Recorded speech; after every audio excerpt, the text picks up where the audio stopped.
All right, it's go time. That's the button. How's it going, everybody? Welcome, welcome, welcome. I did not paint on Sunday, which feels weird and strange, so don't worry. I'm painting again. And let me say, let me also change that to live chat on the YouTube side. Let me say hello to everyone. How you doing? How you doing? How you doing? How you doing, Zetai? Congratulations on your first. How you doing, Horror Loving? Fun. Nice. There we go. I had to warm up for that one. How you doing, Whittle Maxi? How you doing? How you doing, Kakubuki? How you doing, Nobody? How you doing, Casual Maker? How you doing, Matthew? Best of luck in the trenches. And also, supremely nice for you. And how you doing, Midir? How you doing, Cersei? How you doing, Chieftain? You made me cat. What the fuck? Your stream is muted. Oh. Oh no, the funny thing you mentioned that is I actually forgot to turn the music on. So, it was still prophetic, even if you couldn't hear me, apparently, which is fucked up. How you nerds doing? I have been doing pretty good. Yesterday, I watched a bad movie, and I had to contemplate the meaning of life. God, fucking... Like, I wasn't expecting fucking Jupiter Ascending to be good, by any means. You kind of always hope that, like... Because, like, I've had that before where like, I'll be like... Oh, this movie fucking rules, and then like regular establishment will be like, oh no, actually, this movie sucks. It's one of the most movies that's ever sucked. And it'll be like the Super Mario Bros. Movie or like Highlander 2. Which both of them I wouldn't call like conventionally good, mind you. I don't think I would say either one of those two is like, oh no, this is like a good movie. But I enjoy both of them greatly. No, Jupiter Ascending was fucking hot ass. No, cold ass. At some point, like, I picked up the insult of hot ass. And, like, I get the context from, but, like, there's also, like, hot ass isn't bad and hot ass isn't good. Like, it's too varied of an insult, but I still like saying it because it just feels fun to say. How you doing, Mons? How you doing? I mean, to be fair, I don't think I would blame anyone for not enjoying Highlander 2. I enjoy it because it's like the craziest World of Darkness movie that time forgot. Like, that entire thing feels like it's set in like a fucking like White Wolf book. And nobody told me that was going to be a thing, and I was super excited. I was like, how you doing, Tari? How you doing? It was the best part. I was like, oh shit! This is like dumb 90s goth edge cyberpunk bullshit. So I was fucking jazzed for it. It was great. Oh, but yeah, how you nerds doing? But yeah, besides that, some of the birthday gifts have been shipping. I had to make sure. I mean, to be fair, we have not watched, I think there's like a third Highlander movie, and I keep hearing that the anime is not bad, which is still a phrase that feels weird. It feels weird to be like, oh yeah, no, there's like a decently well-regarded Highlander anime. Like, that doesn't, like, settle right on the brain. Like, anime, hold on.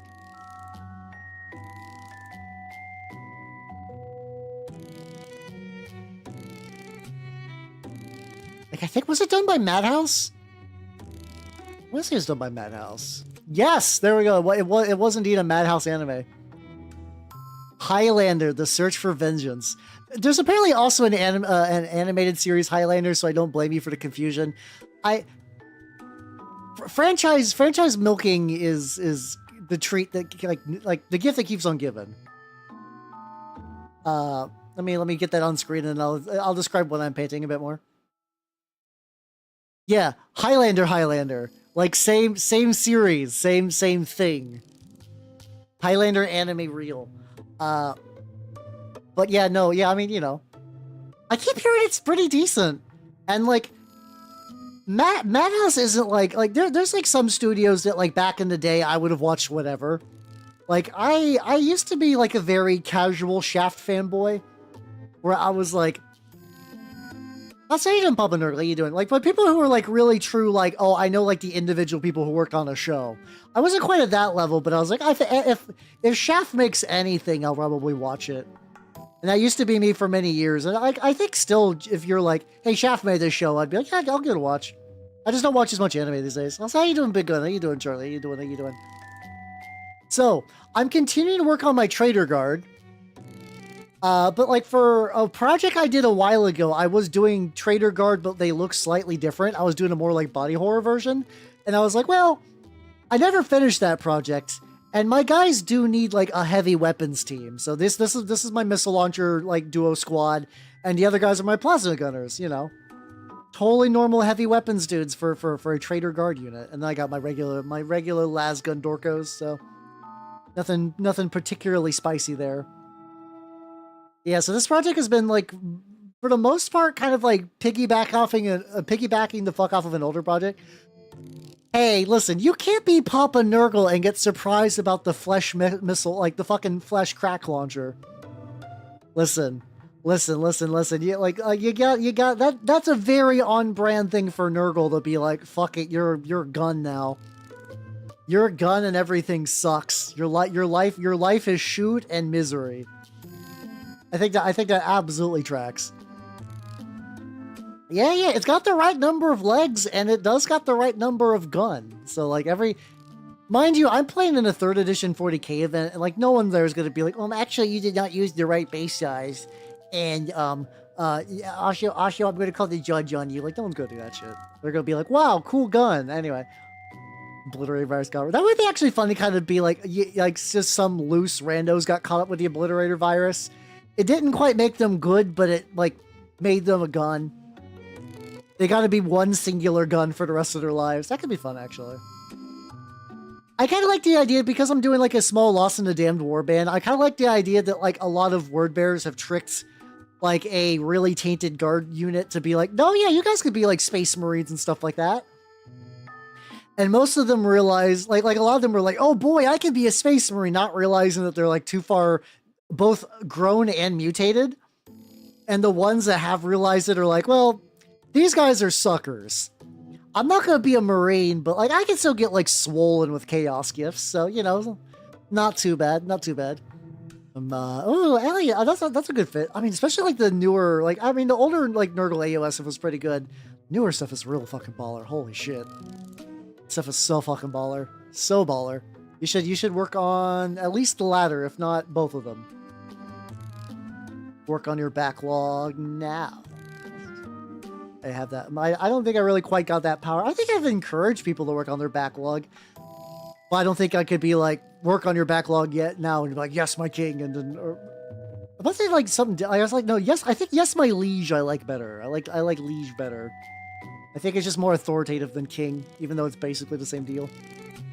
But, to make the... Oh, yeah, no, I fully believe that the reason why is that, like, they're not only confident they like doing it, I think genuinely painting, like doing Nurgle stuff is fun.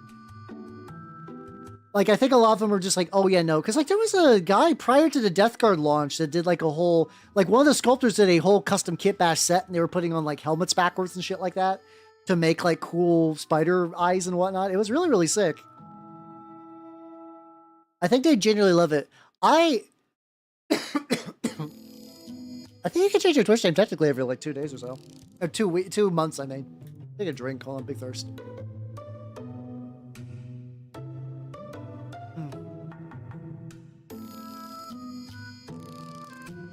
Yeah, they're like, yeah, why not? Why not? We can make you infected with the obliterator virus as a treat, as one do. Just put. All my good cheapy brushes are getting all gunked the fuck up, and it's driving me nuts. Oh, I gotta get the legs. Get the legs on this guy. I think really, if we're talking about design though, it kind of sucks, but I think like I to this day hold that Rubric Marines were a mistake. And I know that there's a whole dramatic irony of like, oh ho ho, you worship the god of change, and yet you're unchanging basically like Sand Ghost. Oh, aren't I Zinch? Aren't I devilish? Woo-hoo-hoo-hoo-hoo. Yeah, look at the fucking range for Thousand Suns over the years. What do you got? You got like 8 variants of the same Marine. You got a fucking robot, which I do like the fucking robot, but like, come on. That's fucking nothing compared to the other 3. It's just really tragic. It's really, really tragic. Like, even if I remember right, I think straight up in the 3rd edition Chaos Codex, like, when all of the other God Legions had their cool iconic dudes, you just had, like, another guy from a different Legion as the iconic one. I think so. I think specifically that one wasn't a Thousand Suns guy.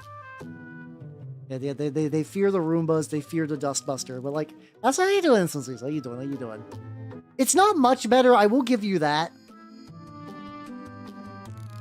But, like, at the very least, I feel like there's more room for growth. Honestly, I wish G-Dubs would just commit and be like, okay, Thousand Suns is more about mortals. I think like if you gave me, you're like, all right, Hal, you have to redesign the Thousand Suns without changing any lore. You can't change any lore, but you have to kind of like do like a range refresh. Like outside of just like, what if the current models but bigger and more detail, I guess, because Games Workshop. I'd be like, all right, you're getting a lot of cultist units. You're getting a lot of like cultist wizards. You're getting a lot of cultist chaff. And I don't even mean like the generic Chaos Marine cultists. I mean like unique Thousand Suns cultists, ones that can do like maybe better infiltrating stuff. Definitely do some magic. Ones maybe like if your guys are near them, you can sacrifice them for stuff. Oh yeah, no, the Nurgle AOS range is so fucking good. So fucking good. Because like I think even less Zangors. I don't mind Zangors, but there shouldn't be that many. I don't think there should nearly be that many. But like, I think because games like, but the thing is like Space Marine 2 also gets it. Like if you look at the range for Space Marine 2, it's all, it's like all cultist support. And that's fun. That's neat. It's cool. It's the correct thing to do. But yeah, I don't know. I feel like, cause like, something that I think is really weird about World Eaters is that there's like very obvious ways to go with them. They don't have any like, is it like butcher surgeons? Like they're basically like they're you know they're kind of known for their like really spicy like apothecary berserker kind of dudes. Oh shit! Immediately fucking obliterated. Holy shit! Let's go. So there's that, and like I feel like it's kind of weird that there's just so many missing iconic Terminators. So like fucking Emperor's Children should have Terminators with sonic weaponry. Like that's been a thing in ages past. I'm fairly certain you could do that at one point. They really need that instead of just generic ones, and I think you could definitely do You could definitely do that for world leaders as well, like you know some sort of like extra corny Terminator, which I think they have some too in their lore. How you doing? I like dinos. How you doing? We're bitching about model ranges and how the other 3 Chaos Gods are starving while Nurgle thrives. It's great. Yeah, the Red Butchers. That's what I'm talking about. Yeah. I was blanking. I love how their names are so like on the nose that like for some reason my brain is like no. There's gotta be like a slightly different name, but yeah, we're talking about like Red Butchers and the fucking Berserker Surgeon guys or whatever, which are like, oh, you can add those to the faction. They don't need to have a lack of faction, you know.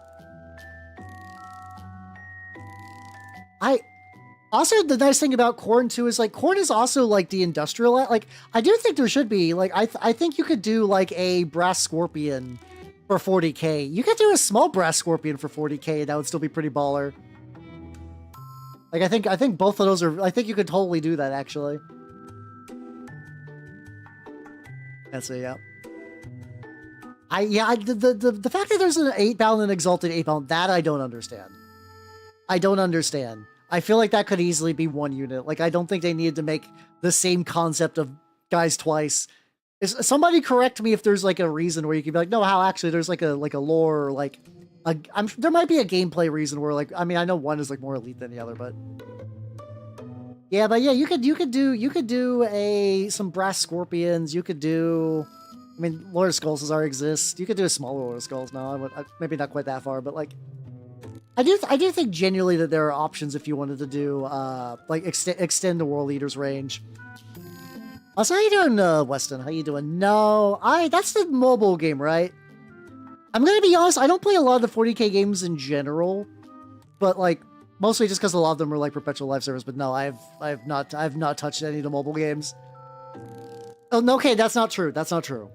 I may have not have played Tacticus, but I have played the 40k Engage game, which is not bad. How you doing, Manita? How you doing? I will say, you expect everything on the Engage to be shitty. No, it's like a very solid. It's like a prettier Advance Wars with less depth. So like, if you like Advance Wars and you like 40k, you could definitely do worse. Yes, the fucking game taco. Yeah, no, there was a 40k game for it. It's not bad. I believe somewhere on my YouTube channel, I believe I streamed that with a VOD up, so it's reasonably distant. Yeah. Oh god, I saw that. How you doing, 14, and how you doing? One Nintendo, how you doing? Yeah, by being a VTuber, I am friends and acquaintances with a million Build-A-Bear girlies. And every now and then they're like, no, they got like Schmuffin' Puffs. Or they got, you know, Kuromi, but with a different hat. And I'm kind of like, whatever, that's not my thing. But then today they're like, oh yeah, we did Build-A-Bear Fresno Nightcrawler. And I was like, ooh, baby, let's go. I'm very torn because I have two favorite cryptids. Fresno Nightcrawler is like my favorite like cryptid people recognize, and then I also like the Sandown Clown. I think it's the Sandown Clown. Sandown Clown, which is a cryptid that appeared once, slightly confused and terrified some British children, and then left. Oh, so they're not even like different. Oh, I wonder if that was just like an economical thing where it's like, well, you can get twice the unit for one kit. That's gonna look great for our numbers, you know. That would explain a lot. I was like, they feel really similar. Okay, that's actually kind of funny. Everybody's really fixated on my fucked up guy. They're like, why is your guy so fucked up? And I'm like, no, I love him. Look at Carmelaria creature. Oh no. Oh, it's like a big steppy one. Okay, interesting. Interesting. It had a... God, guys, this fucks me up. I wish MetaZoo wasn't a fucking, like, paper crypto scam, more or less, because everything on paper I should love. I should love MetaZoo. MetaZoo is everything I want to love, and all of it's bullshit. All of it's bullshit. It's so bad. Let me see. I need to show you guys the Fresno Nightcrawler Build-A-Bear though, because he's they marketable plushied my dude, and like I don't blame them. They're Build-A-Bear. That's what they do. They made him anime as shit though. I will. Let's see. So let's for context, I need to show you guys the Fresno Nightcrawler. Let's see if I can get like a good GIF of one. I can do a GIF because I'm gonna be honest. The quality of the image is not particularly great. Okay, I'll explain MetaZoo once I pull up the guy, because I need some whimsy first. So yeah, this is the Fresno Nightcrawler. Now you might be thinking, how? Those are just white pants. And I can't disagree necessarily. That's why I love them.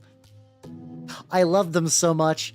And then Build-A-Bear is like, now you can make one. Now he is a marketable plushie. And in fact, there is a specific variant set that you can buy.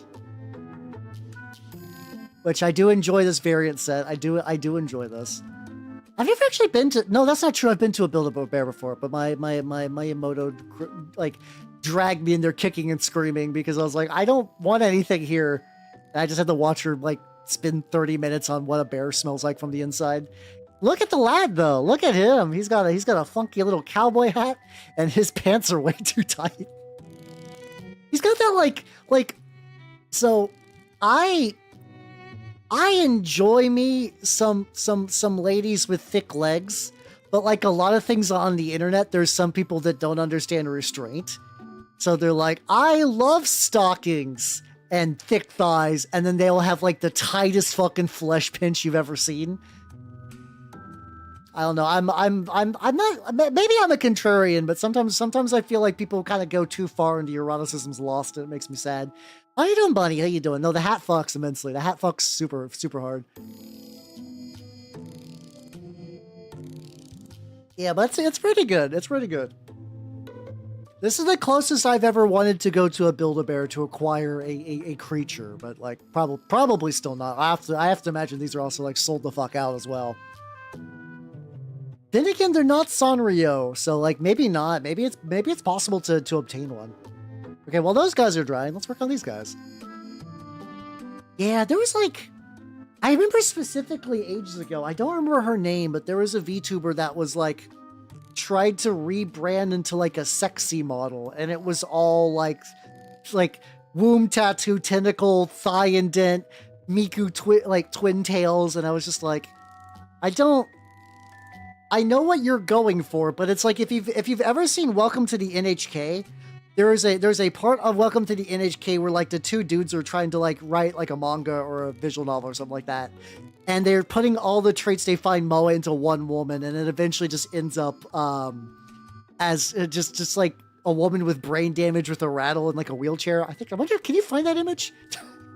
Like I wonder if that exists. Like just like in a quick screen grab I could do. Let's see. I do need to. I still need to explain MetaZoo. Welcome to the NHK is like hikikomoris are kind of still. I mean, they're still around, but I don't think you really get like to the same degree. Like Perfect Girl. I'm trying to remember like what the. Yeah, there we go. There we go. Okay, I remember this. Okay, there we go. This is from the manga. Perfect. But yeah, no, it's yeah, I don't think people talk about Welcome to the NHK too much. There's a light novel. There's a light novel that's apparently pretty good. The anime's pretty good, and the manga's pretty good. And they're like different levels of like how much drugs do the main characters do? How sad is? Yeah, I mean, yeah, the idea that in Welcome to the NHK, like that is like one of those things where it's like you can't really be a hikikomori and live on your own anymore. You have to live with your parents. But yeah, this is what they did when they try to put like every single Moe trait into one person. You just get you get brain damage. And every now and then I'll see a VTuber try to do this with boner material, and they just end up like jiggly quivering meat featuring womb tattoo. I'm like, I don't think you got the sauce. I'm sorry. I see what you're trying to do. I understand the goal. Well, I think the goal is to vacuum up money, but yeah, that's like, it's not mind break. It's two hikikomoris trying to create the perfect woman, and or the most moe woman, and then you can't have every flavor. It's not like if you try to paint with every color, you just end up with brown, you know. But yeah, it was like, that's a show I need to, really it's a like multimedia project I need to go back and properly finish. Kinda, they basically did that. But yeah, so MetaZoo. That's how you doing, kids. How you doing? So MetaZoo was basically the idea of like, okay, we're gonna do a card game kind of deal, And it's gonna be like how a lot of people remember Pokemon, where it's like the old Pokemon style. It's based on cryptids,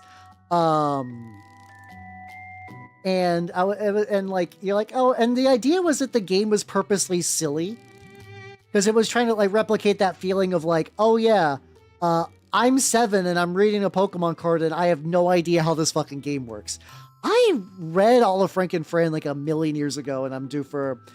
The downside to my terrible memory, as like, you know, I mean, there's a lot of downsides to my terrible memory. I also need like a very specific type of brush. Kind of stipple without fucking everything up. This might do. Is that like, if I go too long without reading or watching something, all the details fall in my brain. There's like a like really one Frank and Fran chapter I remember, like the very iconic one where it was like.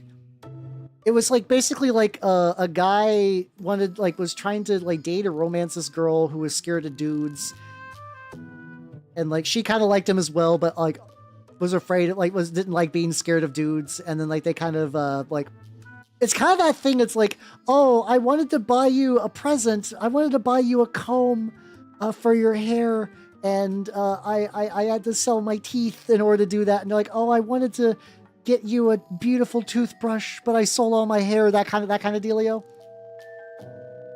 They did that with swapping genders. That was kind of fun. That was a fun read. Also, oh, there's also that one lady who became like a weird what's it called? She became like a weird caterpillar. I do remember that as well. I need to go back and reread it again though. It's been a hot minute. Like I said, my brain forgore, which actually makes me like. There's a very small bright side to that, which is if I really like something and it's been a while, I can go back and be like, oh no, I remember liking this and I get to enjoy it all over again. Yippee, let's go. But it also sucks because if you're like, hey, name a character you like.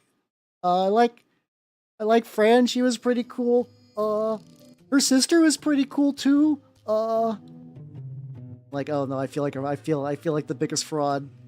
It's like it's not like a crazy bad deal in the grand scheme of things, but it drives me nuts in particular.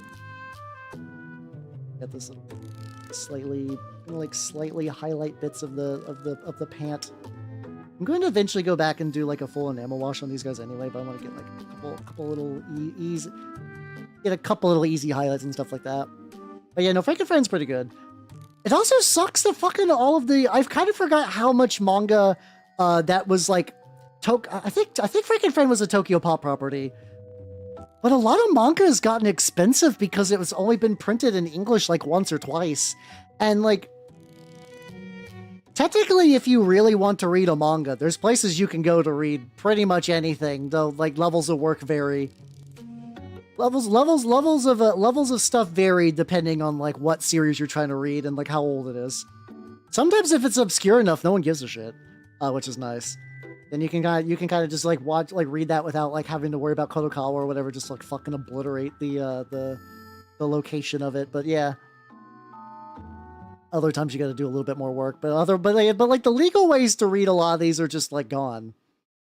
Like I'm kind of like, you know, whatever for like acquiring things your own way, but it's like if you don't like, I'm fully of the belief that if you don't give someone a legal option to like enjoy something.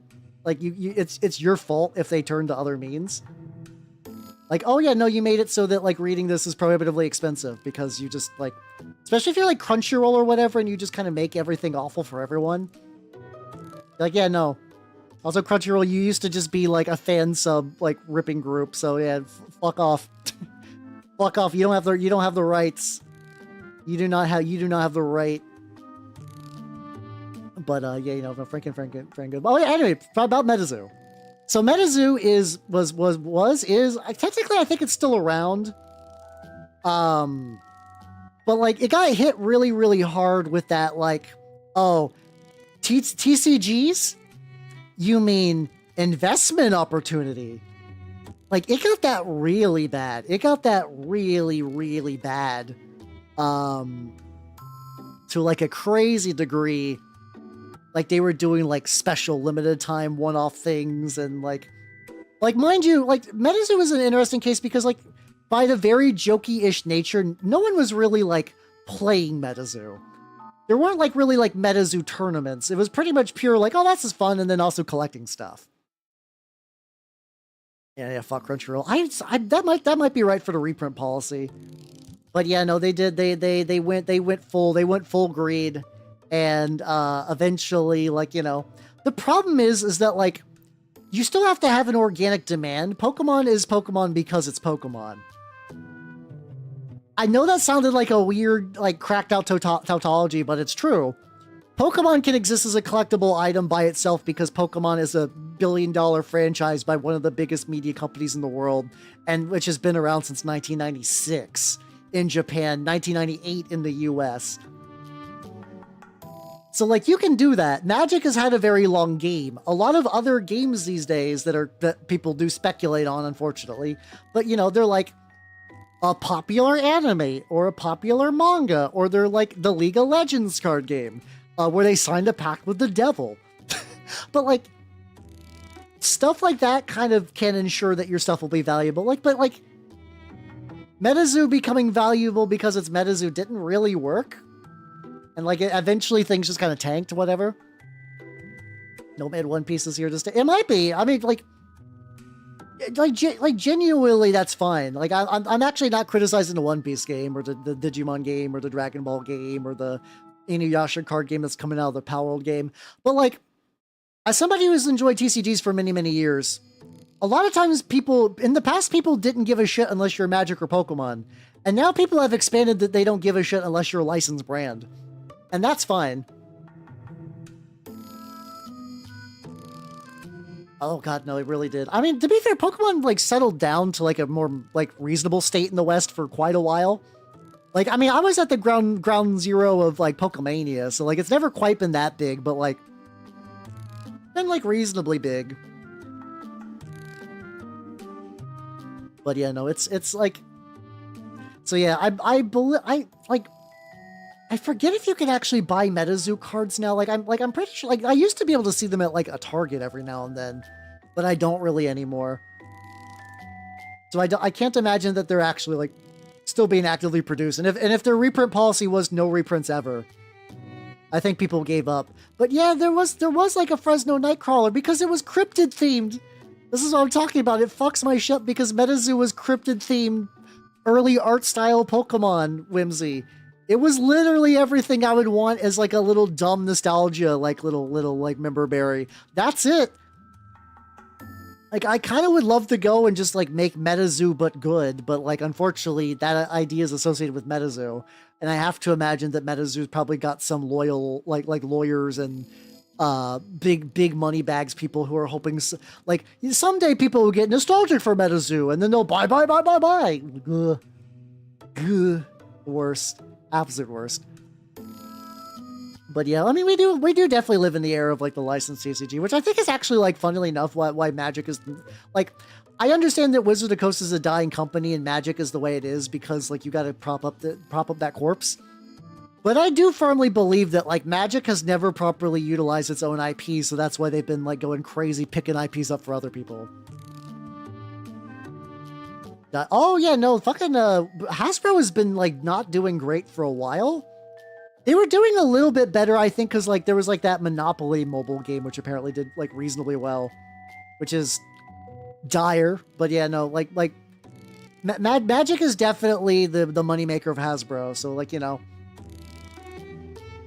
you got cash cow. I mean, oh no, I'm agreeing with you though. It's become the cash cow Wizards of the Coast because like they really want. They really want D&D to be more valuable than it is. I don't really play D&D 5e. I don't like, but whatever. But like, it's a long and storied property, and there's like fun stuff in there still. But like, Wizards of the Coast really wishes it was like actively more of a moneymaker, and it never will be. It never will be. It'll never make us enough money for Wizards of the Coast. That's just how it is.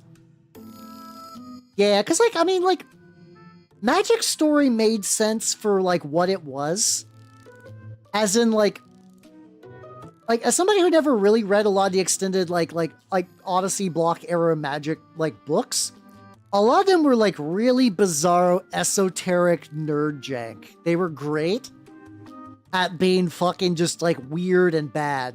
It's like basically like the same way of like you kind of look at like older 40K books, you're like, what the fuck were you guys doing? And the answer was 90s. And for a property that was meant to sell cards to nerds, that makes a lot of sense. But like when you're trying to make it that like a marketable thing, and like they try and they do, like they still drag out Urza's dead rotting corpse every time they need like nostalgia bucks. But yeah, but unfortunately, like your average new player doesn't give a shit about like that kind of stuff. They want Marvel card because Marvel card. They want Fallout card because Wise Mothman. So advertise it. Really, that's kind of surprising actually. Okay, well, good for them, I guess. But yeah, no, I don't think it'll, you know. I don't think it's changed what it is deep down. I think they're just kind of in like the declining half of a boner where it's just, you know, it's just all retraction from here. You say that, but like the new Marvel set did really good from what I understand, like financially speaking. Like I would love to be proven wrong, but I don't think that's true for Marvel. I think you could say that for like the Mutant Ninja Turtles and the Spider-Man stuff, but like everybody's been giving them shit for that. That's no surprise in there. No Mothman shaming. I do feel bad because like on one hand it's like, well, you do want like new blood in. Like like you still I thought it's because those fucking Marvel decks are like honest to God like $70 and they're not worth $70. I'm sorry. Oh yeah, for sure, but like which is funny because fucking what's it called? I love how many people are like, oh wow, a Final Fantasy card game. Whoa. Meanwhile, Final Fantasy card game has had a card game for so long that Wizards of the Coast released a promo for the Magic Final Fantasy crossover that is a two-parter of like the blonde twins from the Final Fantasy 14 that people jerk it to. Like one of them is one of the twins and the other's the other twin, but like one of them is for the card game, the Final Fantasy card game, and the other is for Magic, which is really funny. But yeah, no, because like, here's the thing, the Wakanda deck actually seemed kind of interesting. A lot of times they're like, oh, fuck it, tribal stuff. Grixis bad guys, but at least with the fucking Wakanda deck, they're like, how about Celestia artifacts? They're like, oh shit, a new idea. Okay. I would have maybe even considered that, because they're like, at least Wakanda stuff, like, at least looks fantasy adjacent, but it's like, I'm not paying $70 for that shit. God, no. Are you high? No. Absolutely not. Absolutely fucking not. And clearly other people aren't either, so I don't know. But the actual set did pretty well from what I understand. No one jerks it to them. I'm sorry, Madeir. There are websites I could go to that will absolutely prove you wrong. Let me see. Let me get an incognito tab and do a little bit of research. Go, man. Let's find out. And this is only going to be like the Rule 34 wiki. This is not even going to be like fucking Pixiv where you're going to find all the shit.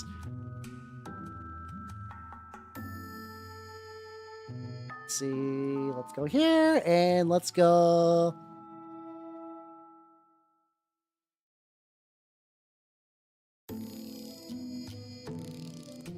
I'm not disagreeing with you, Midir. I'm just telling you for Alpha not alone.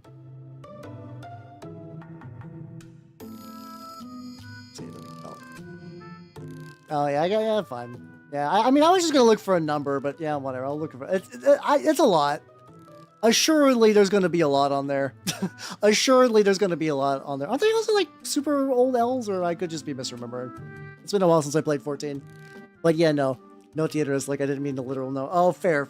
My urge to correct was like, oh no, actually, a lot of people. You're mistaken. How you doing, Jay? How you doing? Circle of redhead fisherman, a red herring.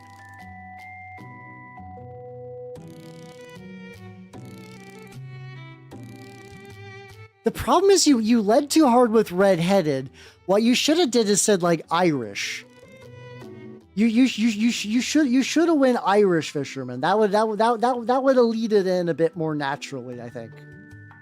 I see where you're going with that. I just think it just needs to be cooked a bit more. No matter how popular the game is. Oh yeah, for sure. Yeah, I'm like, that's always been true in like my groups too. I was the guy with the books. I collect TTRPGs, but like your average, like I would play D&D with people for years who were like, I love my heckin' Blorbo I made, and then you're like, oh no, they don't even know how their fucking spells work. They don't even know how their fucking spells work. They're not gonna buy like more than just the player's handbook, if that, you know. Yeah. Ginger or Irish, both of them have a bit more going on there. I think this is starting to get a little on the thin side, but that's fine because I'm just mostly just trying to get some very light highlights before I apply the bullshit. 2 chumbos to 1, a human, a merkhead. Oh god. Are they dead or this is just out of action for the combat? Because if they're just out of action for the combat, that's not like the worst. It's not great, but like could be worse, I guess. You try to poke a hole in that. True. I don't. Ginger, do Ginger then. Ginger's a better lead into that. I'll say that. I'll say Ginger works better. I will agree with that, but yeah, no. So okay, so yeah, Metazoo's real. Out of action. Okay, so that's good. They're not entirely fucked. They're not entirely fucked. Hope springs eternal, I guess. Maybe. Like, this is like one of those like little bits where like some of the angles on this makes me miss some of the extra shading and whatnot. So yeah, that's fine. Oh yeah, I was gonna say you and Joker have been playing for a while. How long has the campaign been going on? I guess what you could do is if you try to wrap it up soon, you could do with I believe that Carcass Front does a dedicated 2-player campaign. And like that should be that I feel like that would be like a good start, especially because it's designed for 2 players. I actually don't know how many people are in your current campaign, but like that might be good for variety's sake and whatnot. I think that could be neat.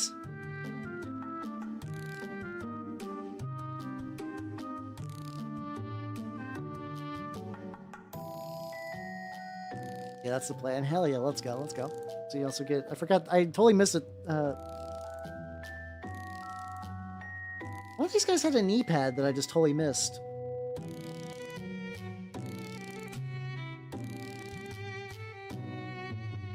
Okay, this is gonna drive me nuts now. I don't know which, like one of these, hold on. It's you! Okay. Yeah, social action because I want to go home. No, that's real and true. It's really funny how I'm like relatively well put together socially on stream, but yeah, no, off stream I'm like, oh, I don't want to be here. Like for context, the guild is making me do a off hours like early dinner hangout thing, and I don't want to be there. I don't want to be there. I want to be playing video games on the internet for all my nice internet friends. But like, no, it's not. I can't duck out of it, unfortunately. So I'm trapped. It sucks. Take a little bit of this dark red on there. To be fair, I did pre-order that from my local LGS. That's also who I would be going for. I would also be going for Heretic Raiders. They look really... I really just like the Priest. I mean, the models, like, all the models are good, but I don't really need Trench Crusade models these days, so I look at the Priest, I'm like, oh shit, oh fuck, that guy looks rad as hell. There we go. There we go. So get your knee bright red. I'll probably have to go back and do some light highlighting on the gun. I grabbed the wrong deal, but yeah, no, I still haven't played Trench Crusade in a hot minute. The ironically, my next big thing I'm going to be doing is so like I actually don't know if later editions have a rule like this, but I really like the in 3rd edition 40K you got like basically like intel rules where you roll off and you roll your intel rules to kind of determine like if you know what like the next battle's going to be, whether you're going to be attacker or defender. Like me and my friends like, you know what? We usually just kind of show up with all comers lists. And that's cool and all, but maybe it'd be cool if we did that like right now, and the next time we played, like we could kind of like tried to like tech and play and list in advance. I'm like, oh, that seems neat. So yeah, we're giving that a go. But I believe this upcoming week is going to be a big turnip thing, though. They gotta do, which I gotta do. Actually, I don't have to do any prep for, which is nice. I just gotta work on these motherfuckers. I did it. Does that come with the castigator? Oh shit! Actually, I don't think I've seen the castigator. Weirdly enough, I remember like the mines, the heretic priest, and like a couple of like the miscellaneous guys, but I have not looked at the castigator.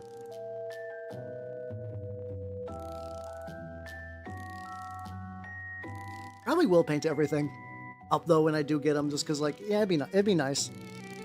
What do we need? Oh, I painted none of their hands. I painted none of their hands. Do I want to give you gloves or do I want to give you weird purplish flesh?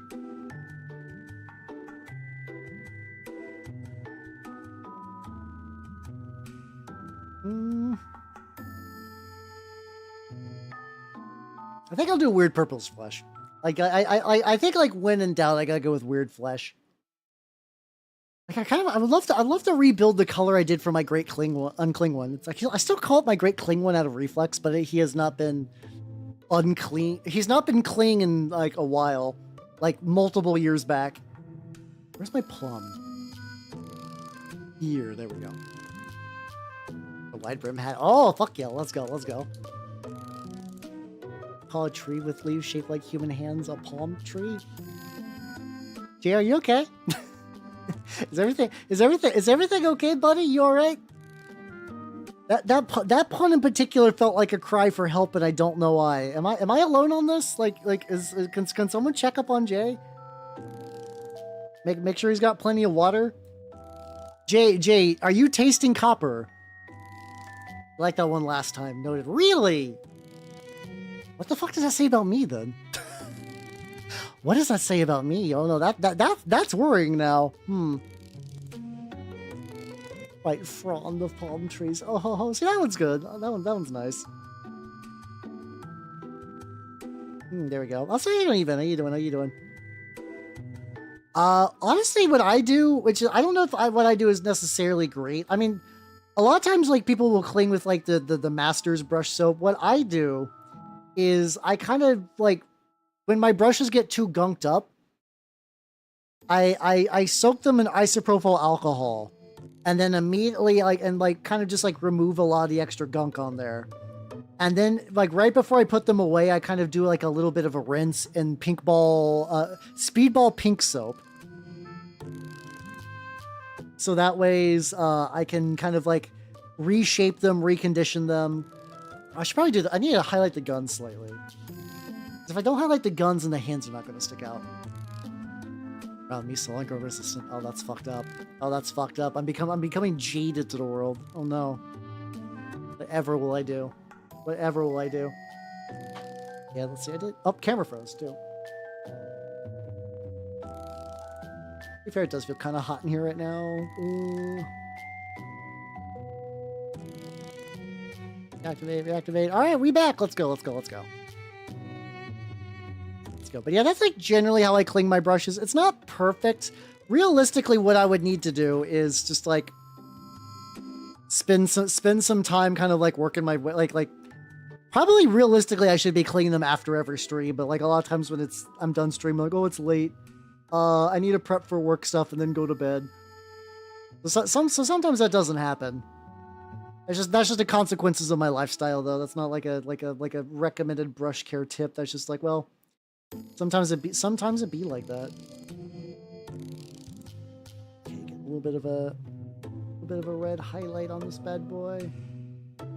I'll just highlight the purpley gun. I was mostly just like a back layering for this. But yeah, realistically, brush soap and like good maintenance is gonna how you're gonna like really extend a brush. And then if you mess up a couple of times, like the nuclear option is always available. Like I even do it on a couple of my Kalinsky Sables, and I've been reusing them for a while. Some people say you can't, and you can. You absolutely can. It's just mostly just making sure that you just kind of replenish the hair oils. You know, also don't like soak. Also don't soak that shit overnight either, else you're just gonna end up with like bad What I will do is I'll put on like a YouTube video and like maybe like every like 5 or so minutes I'll like take them out, rub them on a like a not a washcloth, like a paper towel. Rub them on like a paper towel to get all the gunk out, and then just like do that a couple times until the brush just seems like pretty clear. Especially by like the ferrule, which is this like back part. That's usually the part that gunks up the most. That's the part that gunks up. That's why you're like typically never use your nice brushes on washes and speed paints, because those just have a higher tendency just to kind of leak back into there. Yeah, there we go. That's kind of like immediately lost its tip. But also a lot of my brushes are still kind of older, and even with the conditioning, they're craving the sweet release of death. I haven't given it to them yet, but like it's only a matter of time, really. It's only a matter of time before I do. And yeah, that'll be fine. Pulls on the guns. Just have to make sure this looks like uptight. I never got the rail on this gun. Fuck. Okay, I need to set him aside. Did I do it on you too? Motherfucker. Oh god. I think I did. Oh, I did highlight that slightly though, or maybe I did previously. It's kind of weird because it's been a bit since I painted these guys, but I also got to get them done. So it's like my recollection of where they're at in the process is all mixed up. Yeah. Oh yeah. Especially if they're like this. Yeah. Especially synthetics just tend to end up like. To be fair, this one I use like. This is a cheapo brush, and I use this for all kinds of like terrains and glues and stuff. This is not a natural like tip. I didn't like work to get that by like doing the brushing right. It was its job to get exploded, and it exploded correctly. Hey, this one. What size are you? Size 2. It's got a good, it's got like pretty decent point on it. Oh, I say that, and then the point immediately like gets all fucked up. Hold on.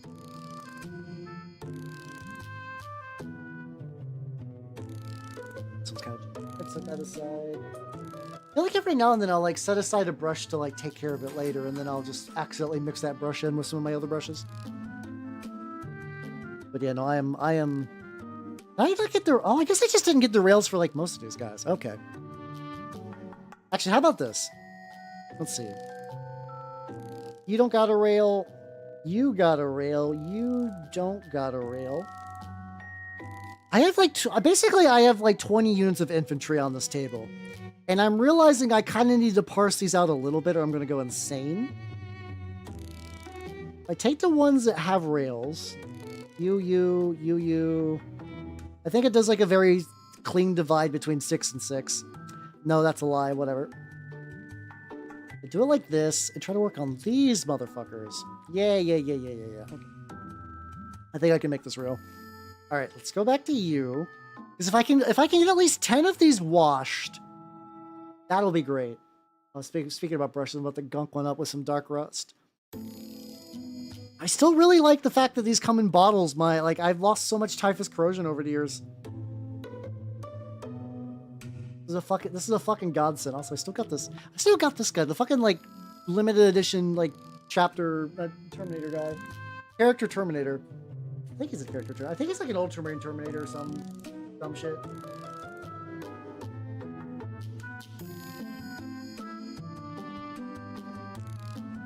Oh, this one. There we go. Yeah, this brush is a synthetic, and it's also gone. Like, it's a little hard to see, but it's like, yeah, there we go. It's all bristled up. Don't worry though. They won't die until I let them die, and I can just kind of go like, get some good old rust stains on this bad boy. Terminator damn near killed her. See, those always get me though. I don't know why. It's like that, and like I like X. I hardly know her. I don't know why those always get me. It's the dumbest, like lowest hanging fruit, but I'm like, whoa. I crave the delicious low hanging fruit. It's so delicious. Like why is it on the ground? I should be eating it. Like rust this guy the fuck up. I was a little worried because like there's like a lot of like flat metal surfaces, and I just never bothered to rust them prior to painting. But like, he's gonna be in like an old corroded gun, so something like this is not too bad. Plasma guns I could also corrode up. Yeah, no, to be fair, I like, you say mistake like I could have possibly ever hid that. That's not true. That would have like, there's no way I could hide that info for sure. It's just easily available knowledge. Easily available knowledge. I'm an open book for the dumb bullshit that I find entertaining. I think this guy also need to do some little bits of like tarnished metal too. Is this back before I was using my tarnished metal recipe? Maybe. So how you doing, Bean? How you doing, Ars? Welcome, welcome, welcome. How you doing? How you doing? I'm trying to work on my Trader Guard because I really would like to get them done, or at least get half.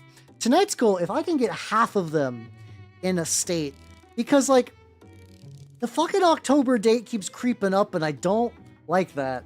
I don't like that October is like, oh yeah, no, October's like, you know, you got all of September and you still got half of August. At the very like beginning week of August, I'm going to be out for probably a week, if I'm going to be honest. There's a big wargaming convention called Under the Dice Fest. And how you doing, Bunking? Yeah, I will get them in a state. I swear to God. But yeah, I've signed up for a 750 point game, like couple games of 40k City Fight. And of course I was like, oh yeah, I'll run Trader Guard. I'll run Lost and the Damned, because it's an army that really only existed around this era. So whenever you see them, it's a treat. It's like the guy who brings militia to a Horus Heresy event. I don't know necessarily how good Lost and the Damned are. I have to assume that there's a meta game for 3rd edition, but I've never really seen people try to like theorycraft older editions, and I'm totally okay with that. But it's like, you know, join my 6th guard. I actually can get a decent amount of stuff in there. I get 2 units of 10 with rocket launchers and plasma guns. I got a Lehman Russ. I get a Sentinel with a las cannon. And I get a Chaos Lord with a Power Fist and demonic jetpacks and strength increase. So that way, if he punches something with his Power Fist, his strength is 10. So he can fist a Dreadnought to death if he needs to. And also, what was the other one I really needed? We actually try to do this on like metal bits too, actually, with these guys as well. But yeah. Oh, and then also a unit of Chaos Raptors. Not pretty vanilla. They just have 1 hand flamer and that's it. Or just 1 flamer in general. Like that's enough. It's a reasonably solid collection of dorks. I'm okay with it. Like, yeah. I mean, we'll see. Leader. Press. Sentinel. Yeah, fuck, you're right. You're right. Just because you're right doesn't mean you're correct, though. Yeah, consider that.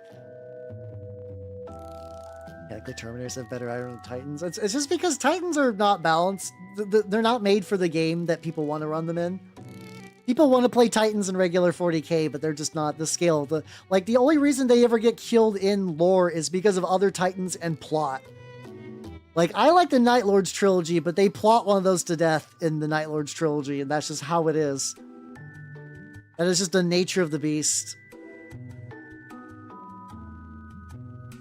Shit, we almost got an ad break coming up soon. How the fuck has it already been an hour? I feel like I've barely started. Like, these guys have got so much more to do, but like, you know, I guess they're like a decent amount. They're a decent amount.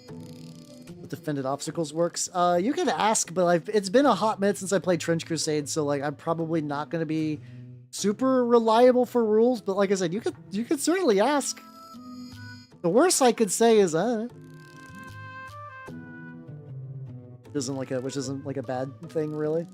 Kind of whatever. So how you doing, Cosmic? How you doing? I'm working on my Trader Guard, and it's going relatively well so far. Unfortunately, we got ad break. Oh fuck! Like right the fuck now. Oh, could I get that in time? Yes! You're me! Wow.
I'm back. I had to grab a thing like last second that I forgot about.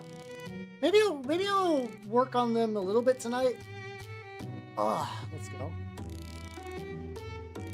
Yippee! All right, looks like you got your question answered. Hell yeah, let's go, because I totally forgot about how that worked, so do not worry. Also, how you doing, Lawrence? How you doing? Oh yeah, I love that. I love Titans as like a battlefield condition. And how you doing, Steve? Welcome, welcome, welcome. So I still need to like seal these guys, but so I was having a lot of fun with the way I did the flesh for my Great Uncling one. So I've been actually trying to replicate that with these corpse piles from Bestiarum. So it's like basically the same colors I've used on that, but just in these like really big clumps, just so they kind of do like, I think they make like cool looking battlefield debris. You put like this guy surrounded by just like chunks of meat. He's defended. He's looking good. Probably not. Because like I feel like the heavy assault shield's such a specific thing. I could be wrong though. I could be wrong. Darley, thank you. That's the plan. See, I also might want to go max zoom on these bad boys. Yeah, there we go. And also in the corner, you can see for people who did not get to see the early preview. Ooh, bifurcated tongue. Ooh, I'm excited. Getting a couple of like shadows kind of like worked out. Which, to be fair, I got like crazy amounts of layers to everything. So, them in the jar. No. But I got crazy amounts of layers, so making sure all the shadows work pretty well has been like quite there's quite a bit that goes into it. But rapidly like once that gets fully wrapped up, I'm gonna start setting like the date and get everything planned for debuting that bad boy. And I'm big excited. A little bit of rust in the under area. A little bit on there. How you doing, Mad Villain Swampy? How you doing? Yeah, oh, that was that's the Fresno Nightcrawler. He got Build-A-Bear. You can build him at the Build-A-Bear, which is real. Oh, it just says counts as cover. Oh, maybe you'll be fine then. Yeah, maybe that'll still work.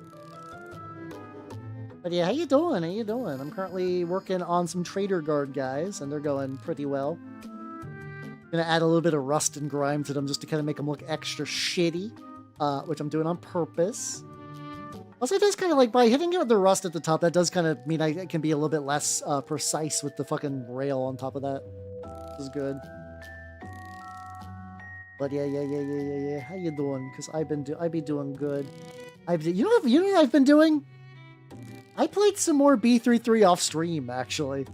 I found it like, oh, it's actually kind of relaxing just to kind of like bumble my way around the couch. I still have no sense of direction for anything whatsoever.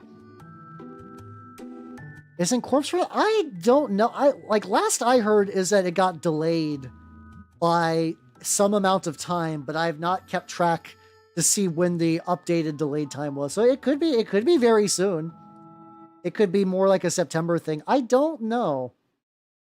I don't know, but yeah, I don't think you're crazy for that because I'm kind of in the same boat. It's like that felt like a thing that's going to happen at some point soonish. I mean, which has been okay though, because it's not like I don't have like infinite games and projects to work on in the meantime. So for me, it's not too bad. For me, I'm not super worried. He's got like a little rope. Up a little bit in a sec. This will get some rust under that fucking snoot. Hell yeah. Dogs. That might be real. That might be real and true. Wish Morty could lead poxwalkers. Wait, why? But why though? I don't know. At least to me, that feels weird because that's kind of more like a typhus thing. But I could be persuaded. I could be persuaded. I want to like okay. If I grab, we're getting brown. Oh, the store release is next week. Okay. I did pre-order through my LGS, so I might be getting a copy sooner-ish then. Ooh, I could do a funky little unboxing stream, like some sort of like internet weirdo. Wow, I could do that. I don't know why I would. I mean, I definitely will paint stuff from that box, but I don't think I'm gonna do like a full. I think a full unboxing stream would really like be interesting. I guess I don't know. Yeah, he's got like a little rope back here, which I guess if I just also make brown, like it's gonna be grunged up enough anyway. It's probably not gonna out. So some of these I'm really doing the like, oh boy, these guys are gonna be chaff that dies to like carry some of this weight for sure. Yeah, I guess giving Morty poxwalkers would just give him like 30 ablative wounds, which. I guess mechanically that might be, would that be too good? I don't play newer editions, so like I know Mortarion bounces back and forth between being like generally pretty good and like a lot of Primarchs where he's kind of overcosted. Yeah, Chaftax is real. Yeah, I mean they're Trader Guard. If they wanted to be painted good, they could have been born Space Marines. Oh. I guess born children that were scooped up as Space Marines. You don't really get that choice.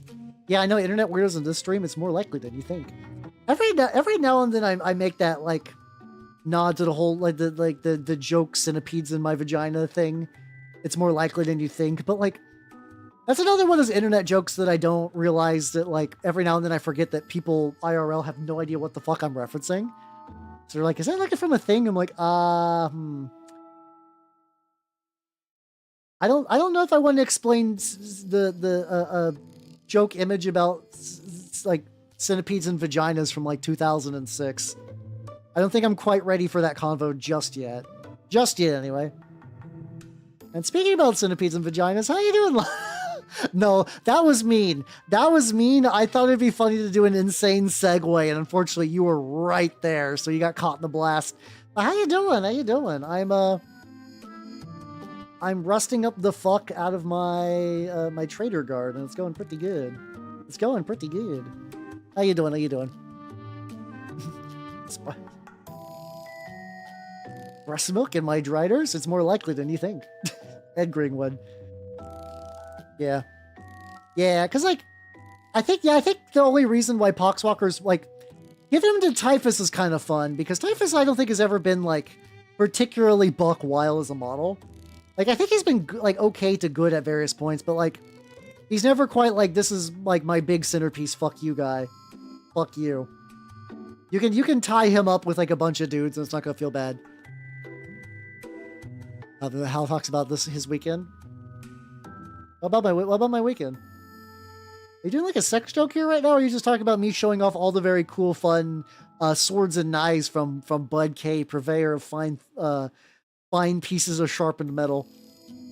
I feel like that could be going either way, and I need to be sure. I need to be 100%. See, I'm one of those people that I just remove Typhus's smoke entirely. I think Typhus looks plenty fine without the actual, like, painted smoke. I don't think he needs it. When I painted my Typhus like a million years ago, I left that shit off. Yeah, I mean, it would be fun, but, like, if for everyone else, it would probably be miserable. So, like, I can see why G-Dubs is not so keen on that, you know?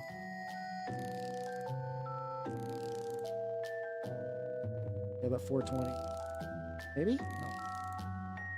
Gonna boss my head. Oh, gotcha. Aha, there we go.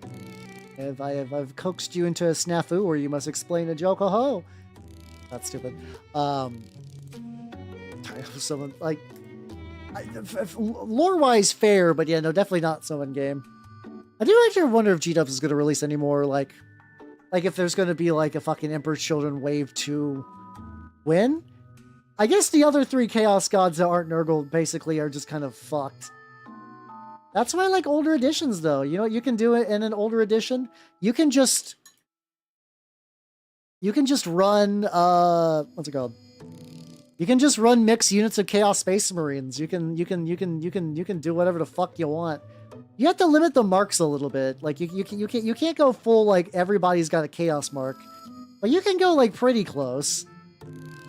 You can go pretty close. You can get like a pretty wide variety of bullshit, and then like if you really need your like marked units, you can run. Like I run Death Guard Slanesh quite a bit in third edition, and it's really fun. It's a fun mix. You got really tanky dudes to soak up hits, and then they just get like blast supported by fucking sonic weapons. It's great. It's big fun. It's big fun. That's what I'm saying. You get like. Return to tradition, play older editions. That's why, like every now and then. Yeah, yeah, more like no, that's fair. That's fair. But yeah, I like for all the people online that are like, oh, I'm gonna do 8-part video series about Vrax. I wish 40K was as good as it used to be. Play older editions, motherfucker. The games are still around. You can have a good time. It's still possible. It's still possible to have fun with little tiny plastic dudes.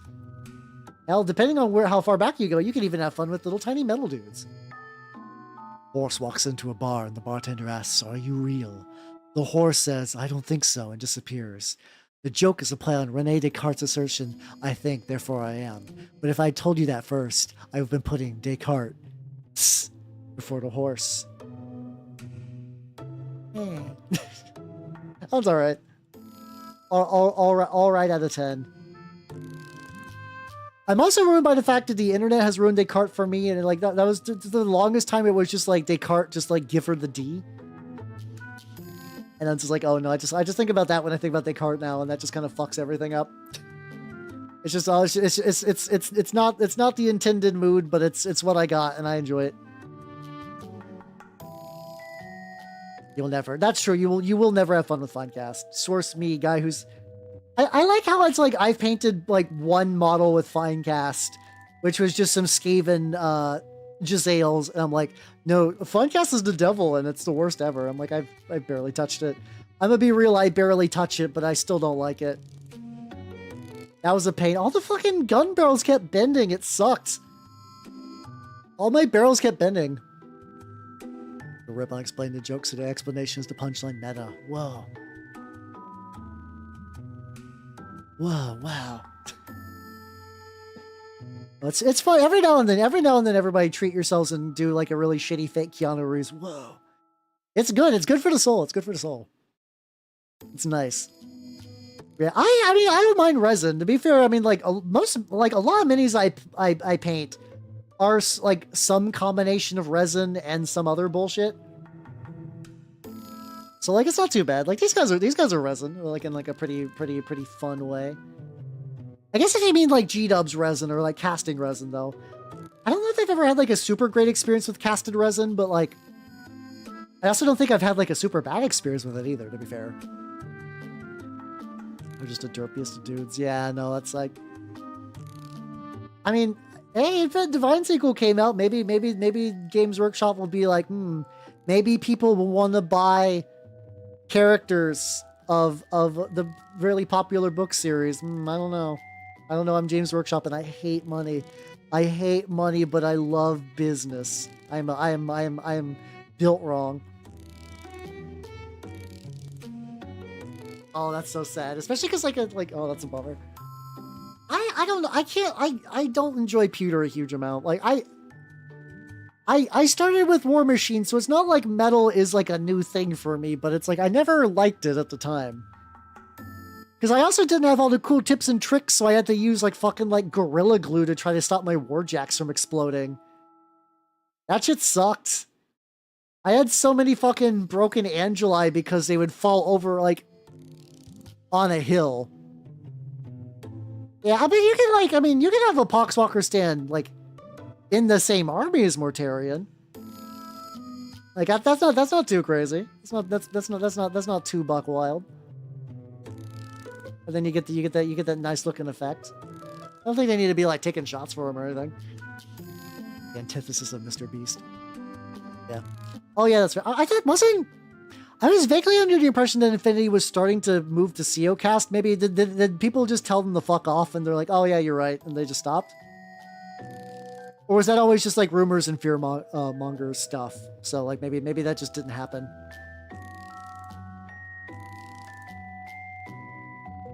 But yeah, no, I still got someday. Then again, like now my big thing I need to work through is I got my box of Star Wars. Also, something that's just buck wild is that if you get the Star Wars starters, like I understand that games are made for different languages. They have multiple full decks of like all different language. There's 4 different language decks for the Star Wars starter. And like, I mean, I have to imagine that they ran the numbers and it was like cheaper just to stick all of them in every single one. I do know some people use them for like proxy printed cards though, because like, you know, those are just like printed stats for you. So some people will just like take a foreign language one and glue an English one on the front, which is kind of fun. To be fair, I also dislike CEOcast. CEOcast fucking sucks. So for me, Paranoid, what happened is that my Trench Crusade early stuff was CEOcast, and my issue with it is like, it's basically like the same issue I've had with like BattleTech stuff new from the box, where it's like really rubbery. I mean, just the BattleTech stuff sucks because it's board game plastic. That's not their fault. That's just a business tactic, you know. But like it would like every time there's a mold line, you can't file it off like you would do elsewhere. You have to cut it, and there's like surprising resistance to the cuts. And like, you know, if you cut too much or cut too little, then you still gotta make an attempt to file it down. It was just like a huge pain. It was just always a huge pain. I'll say, how you doing, Al? How you doing? Welcome. I'm working on my Traitor Guard and complaining about CEOcast. I don't run into CEOcast enough to get like a big hatred for it. Yeah, it's like I was just saying that like my issue is that some of the details, like just didn't sand correctly. Like it was like rubbery at certain parts, and if I ever tried to like do any sort of cuts or sanding or whatever, it just got all like gooey and it was weird. I was not a big fan, but also like I also agree that like I just don't run into it enough. I don't run into it enough where it's like a huge problem in my life. So like any lingering like annoyance I have with it, it's actually like pretty minor. Yeah.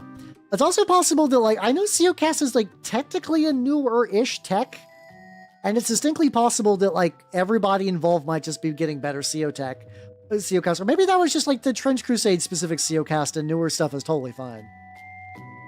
I have not bought a new Infinity tag in like ever, so like I've never, maybe that's where the good COCast is.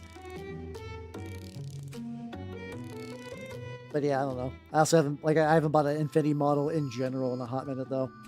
Like I said, my next big new game project is Legion. Also Conquest, I guess. Damn. That is really tricky sometimes too, where it's like sometimes you're like, why does Games Workshop just do all their stuff in the UK, and then you're like, oh no, every now and then tabletop companies will just get fucked over by manufacturers just cause fuck you. No, Conquest is plastic. Conquest is plastic. It was like pretty fine plastic. No, I had like no issues out of 10 when I was building my Conquest stuff. Like perfectly serviceable. I haven't painted a brick in a while though. You smell like stone, really. Huh. Like I said, maybe the tech has gotten better and I'm just behind the times, as it were. Man, I'm even old in my current hobby. Ugh you. But no, that's fine. That's fine. But yeah, I think like the last Infinity Army I was kind of like even sort of looking at were those like, are they nomads? No, I think they were combined intelligence guys with dinosaurs. I thought they were kind of sick, but like not super high on the priority right now.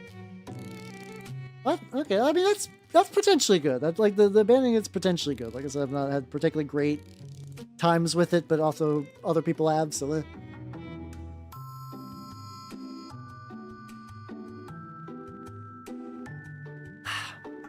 big drinkus. How you guys doing? Oh, how are my myriad lads holding up? Chunk of metal too. Ooh, nice. I do think if I was to ever go like full ham though, yeah, I think Combined Army just kind of does everything I like. They do the biotech horror stuff very well, which is neat. Even in like the smooth futuristic cyberpunk game, I still need gribbly meat monsters. It's just my favorite flavor. I can't help it. It's just too much. It's just too much on my brand.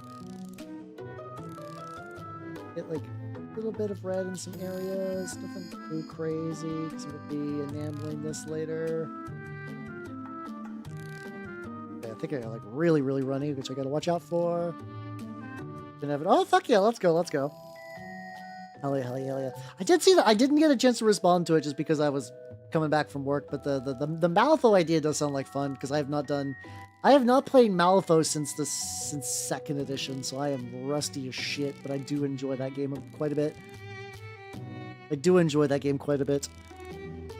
Escalation, like, hey, let's go.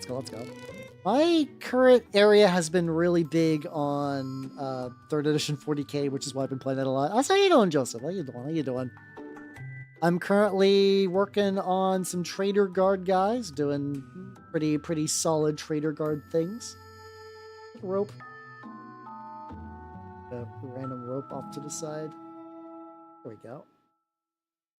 It's actually kind of funny. The I can't really quite call them Trader Guard yet at this point in the timeline, but I've been reading the Zardu Layak book, and like fucking Guard have been like a surprisingly big portion of it, but mostly they're in the background to die horribly, while Zardu Layak is just like the biggest bastard to everyone around him.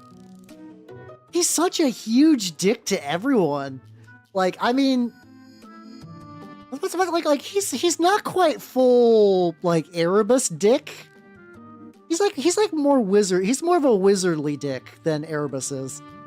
He's still a huge asshole though.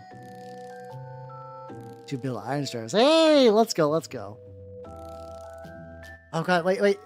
How many chickens you got then? That feels like a lot, but like, yeah, unfortunately, don't you gotta do that thing where it's like if you're playing Mechanicus, you got like to run a decent amount of them sometimes?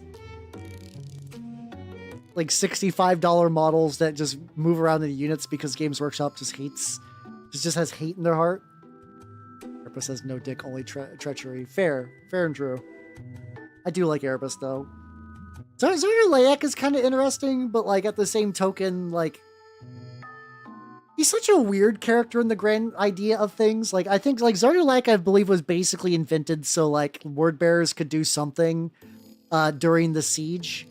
I mean, he's been around for a while, but like definitely like once they sort of said that Lorgar made Horus angry and got basically kicked out of the heresy. You're like, well, the word bearers still gotta have some representation. Let's make up a guy, and then he just didn't really have lore for a while, and now he does. Or now he does circa like whenever the fuck this book came out. I'm very behind on it. That's what I know for a while. I love playing everything. It's great. I think it's so fun to play every war game. If I had infinite time, I definitely would try to like get a model, an army for every war game. It is not feasible, and I gotta like pick and choose my battles, but I'm like slowly getting there. I'm like not that far off in the grand scheme of things. You're doing all right, buddy. I get a little bit more rust on the back of your head though, because you're looking bald in a way that's like got like a big old spot back there. In a way that doesn't feel right. My god, I'm trying indeed. 3-man siege. That's so fucked up. That's such a fucked up thing for G-dubs to do. That's a read. I mean, to be fair, that's like as much as I love the 3.5 Chaos Codex, it is definitely like more practical of a read than it is to run. Like, it's a fun book to read, but a lot of it's just like, oh, I'll never bring this. Oh, I'll never bring this. This doesn't make any sense to ever bring in like an actual game. And I don't even mean like, if you play this, you're throwing your army away, because honestly, a lot of their stuff, like a lot of stuff from that book is good enough that you can kind of just like run it anyway. It's like you don't have to be like super like weighing down your list options, but Tumblr Necromancer. Oh, Malgast. Yeah, it's because they're doing a Kickstarter for it for the minis from the. It's one of those weird things where the people who are doing the minis are Daka store, but they're going by a different name. They do this every now and then. They did a similar thing with the Horus Heresy thing called like Broken People, where they did a Salamanders versus they do. Yeah, it was like Salamanders versus Word Bearers as like a little thing, and they just kind of advertise it as like, I wonder if it's like one of those things that they were like going through some like legal heat, so they like temporarily changed their name, or maybe they were afraid they were going to lose Daka. Yeah, Moonstone was a thing at my current LGS, but it has definitely dried the fuck up. Like I know when a game is dead locally when I check out the used bin and all the new boxes of that are in the used bin. I'm like, oh no, Moonstone's dead, isn't it? Yeah, that happened to Malifaux, that happened to War Machine. I'm like, yep. It's a last Moonstone. You had a good run. We're looking balls randomly one day. Sometimes that happens where it's like, sometimes they'll update their welcome box, and if you were like ever a member, you get that, which is nice. I like it when people on tribes do that. Feels great. I've heard nothing but good things about it, and I was like always on the like. It's one of those games that like, well, on paper it's cheap because you only need like a handful of dudes, but you would look at a box of like 3 guys for like $50, and you're like, I don't know. I don't know. Maybe in later, and then later turns into never, and then they go out of business. Yeah, I'm gonna be honest. I bought Malgast like a while ago, and I was okay with it, but it didn't activate my neurons. From what I believe, the pitch was like, hey, this is a war game you can play on Tabletop Simulator where like owning minis isn't a thing you gotta do. I know you can do that with any war game. You can play any war game on Tabletop Sim, but I believe the idea was to make one that was sort of like meant for that first. Like, as like, oh yeah, technically this is like a tabletop sim primary game. That was sort of the gist I got early on the development of Malgast, because I was, you know, I like Lancer. I haven't read a lot of Kill 6 Billion Demons just because I remember at one point just kind of like not being super I think once the main lady went back to Earth for a bit, I just felt like I don't know, I'm not digging this. Well, the tricky thing is, like, if we're talking about like, oh, you're necromancers. I'm sorry, Tom Bloom, but Necropolis 28 eats your entire breakfast, lunch, dinner, second breakfast, 11sies, everything. It is a superior game about undead and necromancers and fighting. I'm sorry. Necropolis 28 fucks. It is a fun game. The rules are free. It has a lot more options for making like custom war bands that are your dudes. It's a very good game. But like, if you're going to do a game about necromancers, it's either that or you do Malifaux, where you can summon cool zombies. Yeah, Necropolis 28 is legit. Like, you can actually build like a whole warband with like 4 undead models. It's really nice. It's also could be like, if you're like, oh, I would like to pitch like my D&D friend into it. It's a good game for that, because they could just be like, hey, do you DM? Yeah. You got like 4 skeletons and a lich? Yeah. Oh, cool. You have a Necropolis warband. Come on. I'll see you on Tuesday. It's really easy to do that with Necropolis 28. Blackjack with D20s. It's been so long since I couldn't tell you, like I'm sure that's right, but it's like I just don't remember the exact like mechanisms of it. I'm trying to think of like. Oh, let me get the keys up. Go, man. I'm looking real close at this guy real quick.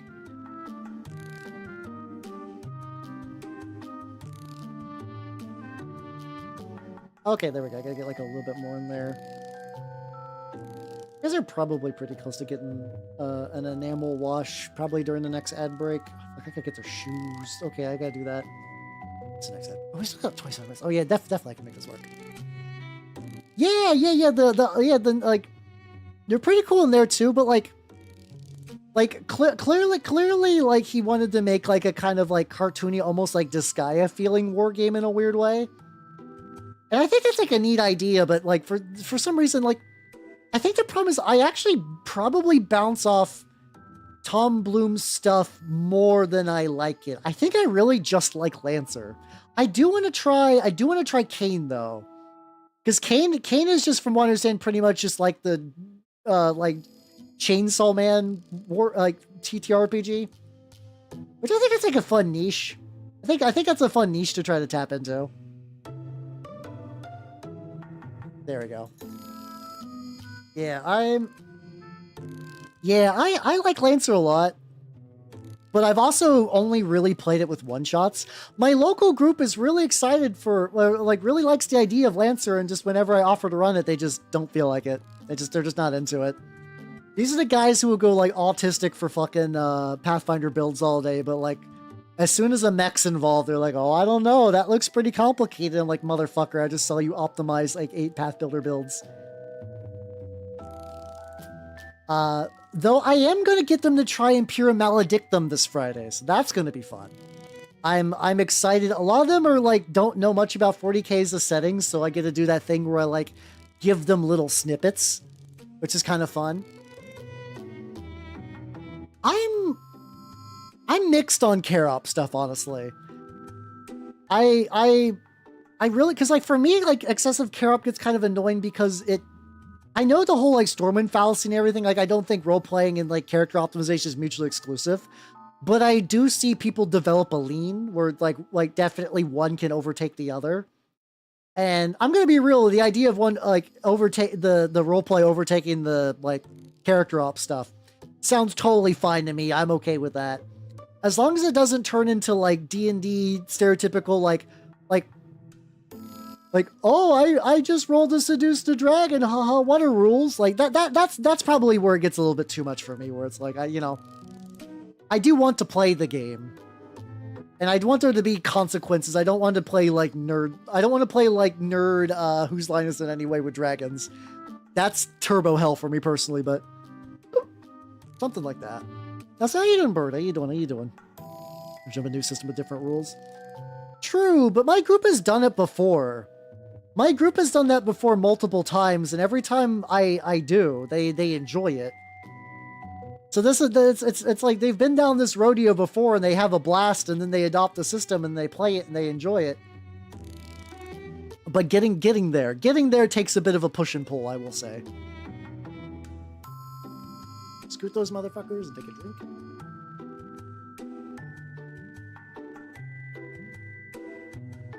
See, do I get? Oh yeah, I need to get boots. I need to get some of their boots. Mostly just the sides, because I can kind of just do the dirt on everywhere else. Even though the dirt and the boot are actually going to be like very similar colored.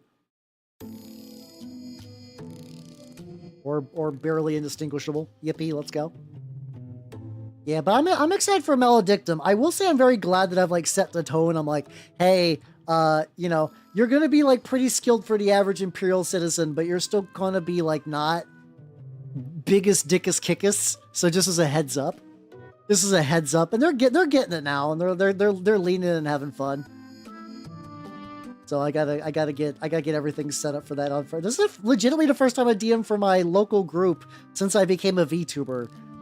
Not because they've been avoiding like giving me stuff because of a VTuber. It's just like people have been just like running multiple year games.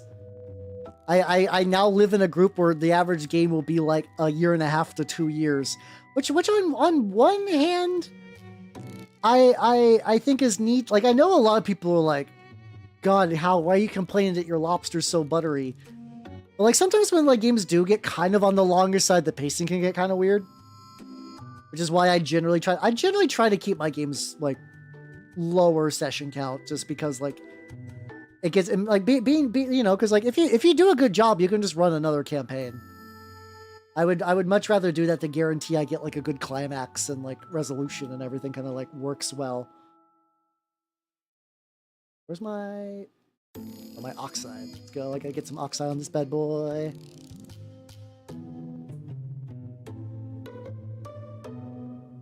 There we go. But yeah, no, I think for me, Lancer probably just scratches an itch really more than anything. Where it's just like it's like every now and then I'm like, I do want something with a grid. I do want tactical combat with a grid, and that's just something that like I've been like weirdly feeling nostalgic for 3.5 D&D lately though. But I know deep in my heart that a lot of it's gonna play like shit. But I keep thinking of all the like cool. Sorry. I keep thinking of all like the cool little side bits that are really, really neat. Where it's like I just think of like cool monsters I enjoyed and like growing up, and like all the splat books that have some like neat stuff like Totemist and whatnot. I was explaining to when I was talking to some of my friends last night about like how cool binders were from back in the day. Oh, thank you for the bus. Thank you. Like 3.5 binders are really, really sick. And I'm sure somebody has ported like a version of them to newer editions.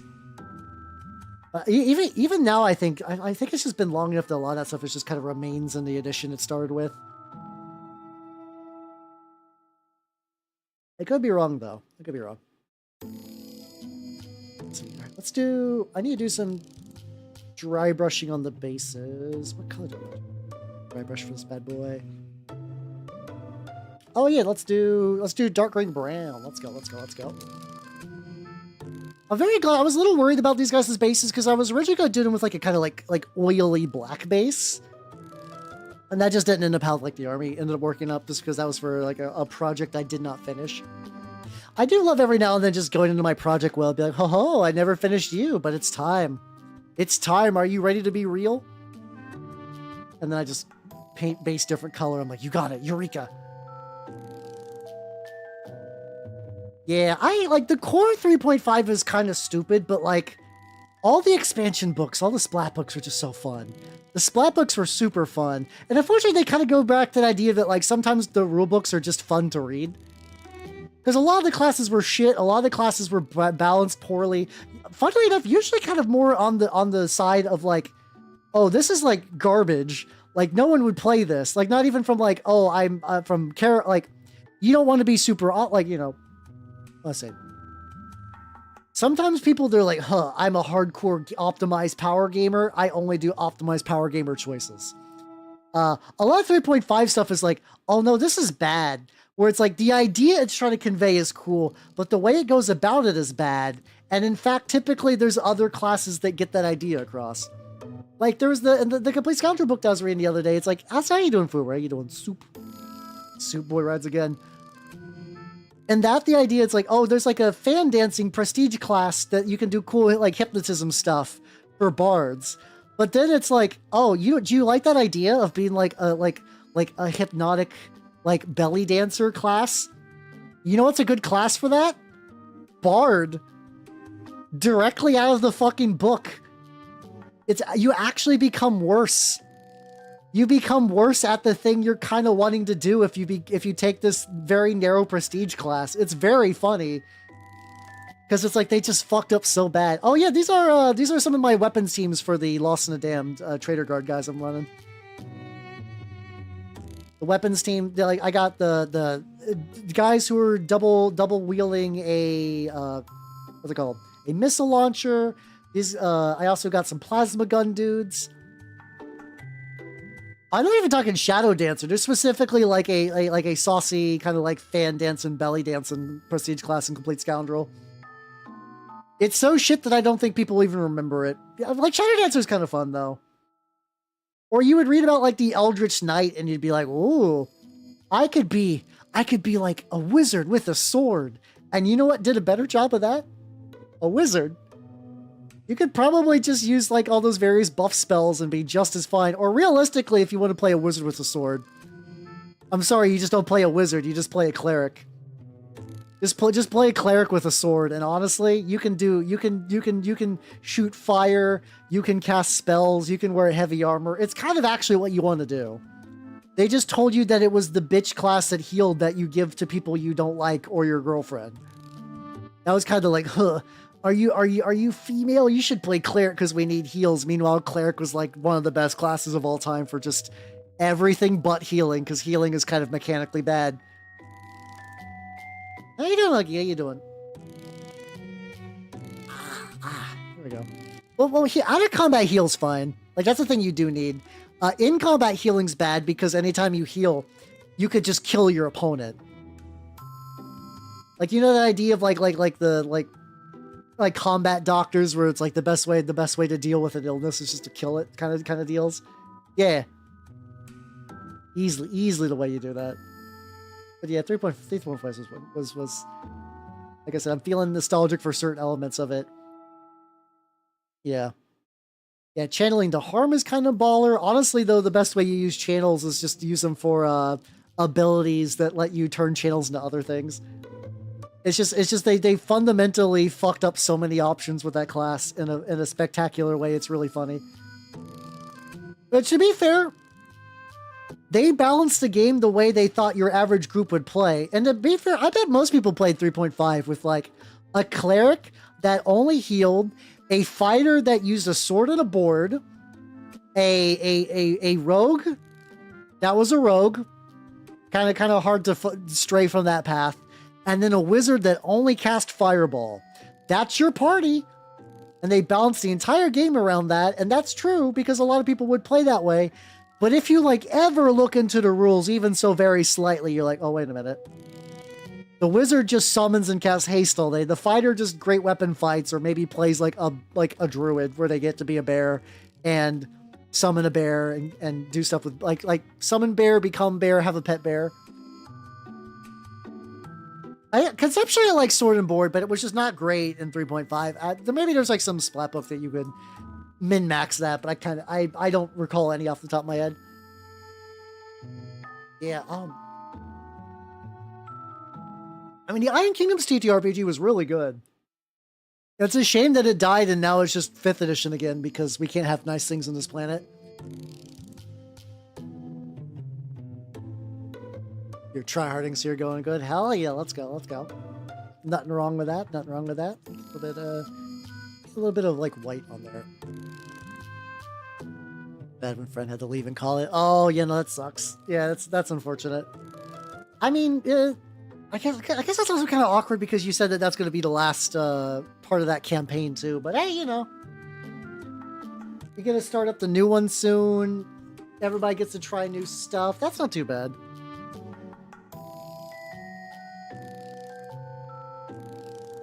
Oh yeah. We're talking about Cleric being good. I've been, like I said, I've been feeling nostalgic for 3.5, but like, it's funny because like part of my brain was like, so all kinds of people do like OSR, like retro, also retro clones still kind of exist and manifest out of the void. And I was like, I wonder if there's ever going to be like a similar thing for 3.5. But it's like, oh, but people were trying to fix 3.5 back in 3.5. That just made a bunch of heartbreakers. And like, I can't imagine that somebody now would try to like do that. Like, we're doing it. Nobody has ever tried to fix 3.5. Not a single one time. Never, ever, never. Oh yeah, they are doing the big group campaign thing. I need to poke my local groups just to be like, yo, we got to get in on this. We got to start tracking our shit. There we go. And these little, painting the tips of the little bristle spore infection bits. It looks pretty good dry brush gray, but don't you say Gurkhas? I mean, you could probably just like run them as like Chuas maybe, like the Abyssinians or whatever. I think you could probably do that. I don't think there needs to be bespoke armies for everyone. I think there's probably enough you could run Gurkhas. Ganja Trench goes like, oh yeah, no, yeah. If anyone runs into me under the Dice Fest, I will absolutely play game with you. I mean, that's a place to play games, so yeah, I'm not like I'm obviously gonna say yeah there, like duh. I guess Saturday depends if it's, as long as it's not during the what's it called, the fucking game I signed up for on Saturday. Otherwise, I'm good to go. Otherwise, I'm free. Can't choose right now. Hey, let's go. Hell yeah. I remember playing against them with I was playing Knights of Avarice, so I had like more elite than usual, and enough yeomen Chua guys just kind of swarmed my dude and just like beat the shit out of me, and just through sheer dice volume, I was like, oh, my leader's down, and I can't. That means that I failed. That was back when you Oh, cool. But I'm sure has no one done that yet? Then it feels like somebody probably should have done that by now. Weird. But what's going on? But yeah, no. That was if you failed the morale roll, you just left, and I was like, oh, I guess I'm getting the fuck out. Alas, I will skedaddle. Oh, so how you doing, shopkeeper? How you doing? Welcome. I'm working on the lads. Oh, a bunch of these guys got little, like, belt turnips that I have not painted. Fuck, I need to do that. I need to do that real quick. It's like a good... Where's that, like, skin color that I like? No, not beige red. I do like beige red, though. Where's this succubus skin tone? And... I could probably use tan with this, actually. That's more or less the same thing, color-wise. Oh, I need to shake this the fuck up. I love it, like, when you get paint out and it's just, like, all, like miscolored fucking, like, not slime, but, like, oh, just, like, that's solution. Like, the medium. There we go. It's just all medium. A large amount of medium. Sesame ball, get at you. Hell yeah, let's go. No, it's blue. It was like bluish. I'm sorry if your discharge looks like that. You gotta go to the doctor, or you're a Smurf. And in that case, you should probably go to the doctor anyway. Get like cut open and dissected and studied.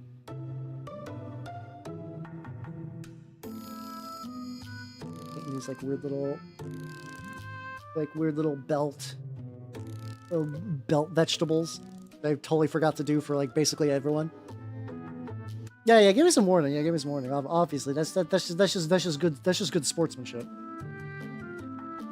But yeah, how you doing, shopkeeper? How you doing? You're in 3rd edition. Oh yeah, that's true. I've kind of forgot the whole 3.5 thing. Yeah, but I mean, there's also like True 20 and like Pathfinder, and it's like I will say that there is like a weird little bit in my brain that's like, oh, that's nice. It's neat. Like the idea of like I'm so torn on, because like on the idea of a heartbreaker, because that's the whole premise of the heartbreaker is you go, huh, I can make the D&D I would like. It'll fix all the problems, and then it doesn't.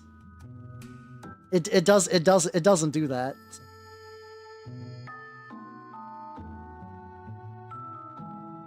I was just getting a little bit into his gooch. And then nobody plays it, and that's why it's a heartbreaker. It breaks your heart. But every now and then I'm like, but making a heartbreaker might be kind of fun. I don't know. I get torn on that real easy. Hey, how you doing, son? How you doing? Welcome. I think I just need to make my own games first before I worry about heartbreakers, because then if I get enough game clout, people will play whatever heartbreaker I make. But I got to build that game clout first. That's a little bit. I'm doing pretty good. It is fun to make things on your own, but I can also make things on my own for like sane reasons. I have game ideas in my head that I've already been like neglecting on letting them loose.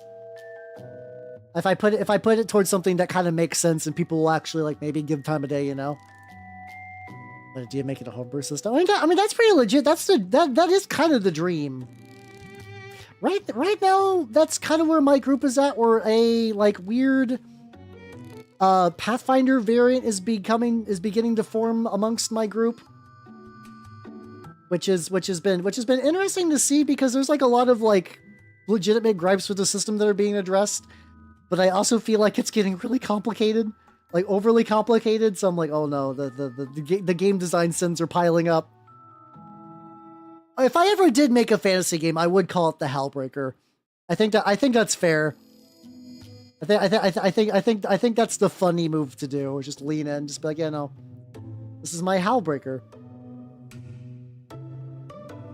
Hello everyone. I'm Hal Bernacht. Would you like to play my Hellbreaker? Little funny bit there. Layering on the tan skin a little bit, and then maybe do a like brighter little bit.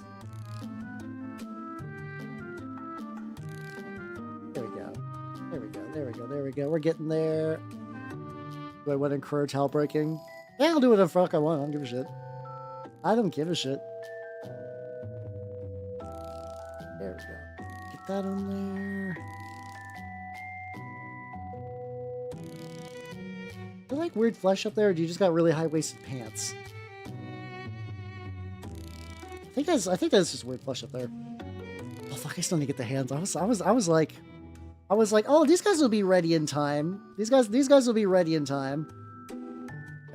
I still find it really funny that fucking an Aki Rose tentacle dojin broke containment. Oh, I love that so much. So like, from what I understand, the context is Bill Meyer was doing that like, well, it's like, I think he was doing like one of those like, boomers only know two things about Japan, and it's Hiroshima and tentacle porn. And he did that. He did one of those jokes, and I think probably just got like, yeah, intern, just give me whatever tentacle dojin, and just happened to get one of Hololive's resident elf Aki Rose, and which just did like a little, just did like a little bit about it, and then people were like, hey, I recognize that elf. I know her. She's a Hololive. That would be really funny if it was an intern. Doing his Oshi. Because I have to imagine that there's like people who are into VTubers and like places of powers kind of stretching it for that kind of thing, but like, yeah. But yeah, no, it still feels weird because that happens every now and then. Once again, boomers know really like those just the atomic bomb and then tentacle porn, and that's it. Or wacky game shows. Wacky game shows was always kind of the thing that was like, that's all they know about Japan. And like, mind you, I'm a big enjoyer of anime bullshit, so like, I don't really have a leg to stand on necessarily, but at least like you every now and then like reference food. At least do sushi. You can do sushi. That's fine. No one's expecting an old person to understand. My lady VTubers wind up on the 6 numbers. No, they've done that for a while. See, what's really weird is like I'm so old that the whole like using in hentai for numbers feels weird to me, because I was just used to sad panda being the thing, and now I just don't think anybody knows how to sad panda anymore. It's a URL code for a specific H work.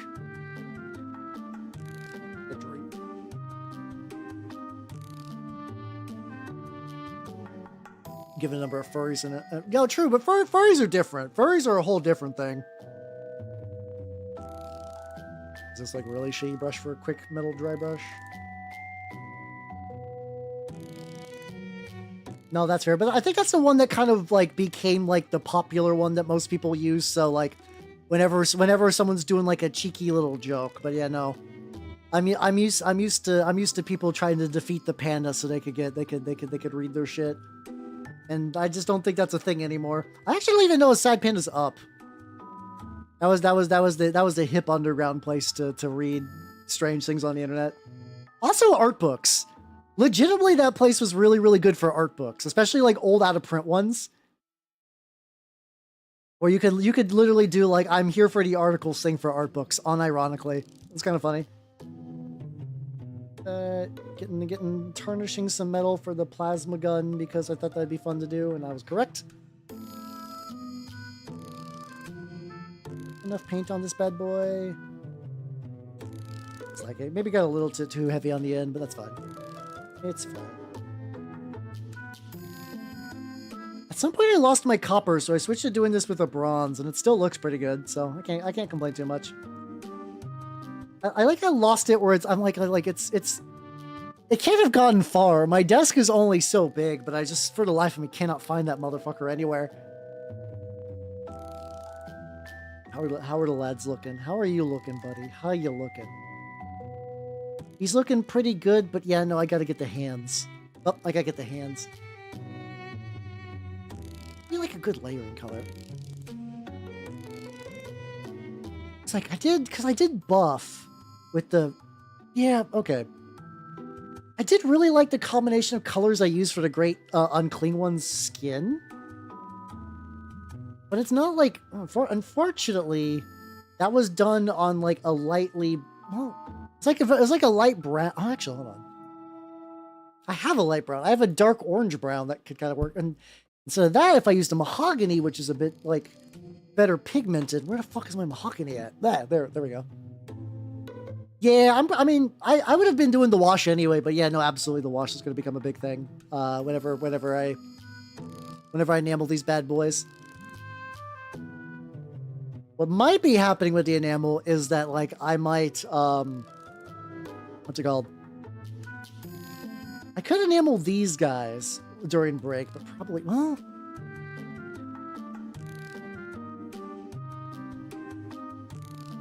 that's not a bad idea, actually. These guys don't need a lot of love anyway.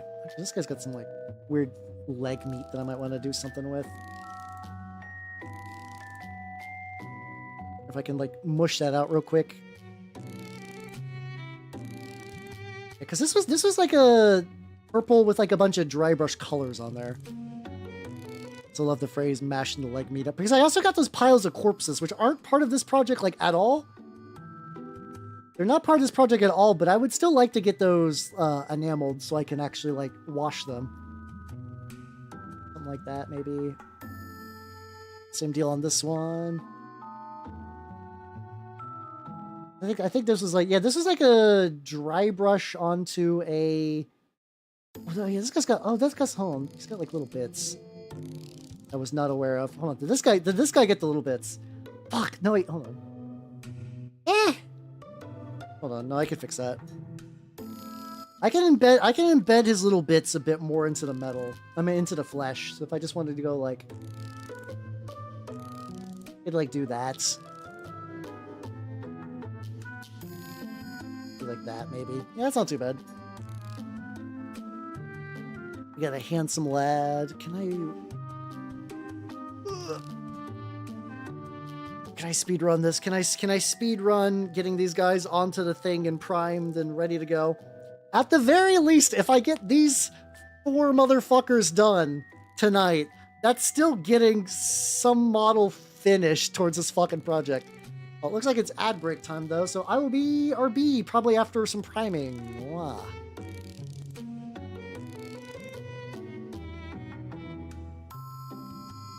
Or enameling, you know what I mean, you know.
Sorry for the long wait. Hopefully it wasn't too long.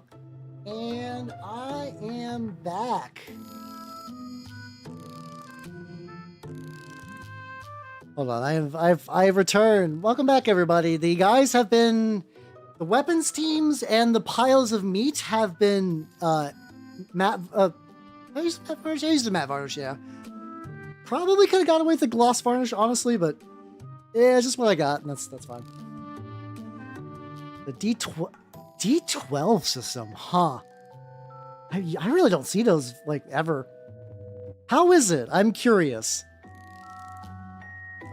My squad is now flocked. We're definitely there. We're getting there. All right, so I got this squad back here that still needs couple. I mean, not anything super crazy. I think I got all their legs. I definitely need to get everybody correctly hand colored. So I think if I use maybe like a half.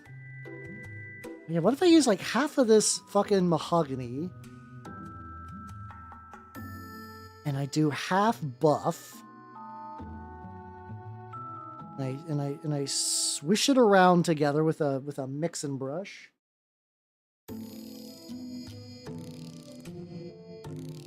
Oh god, what the fuck? This brush is like...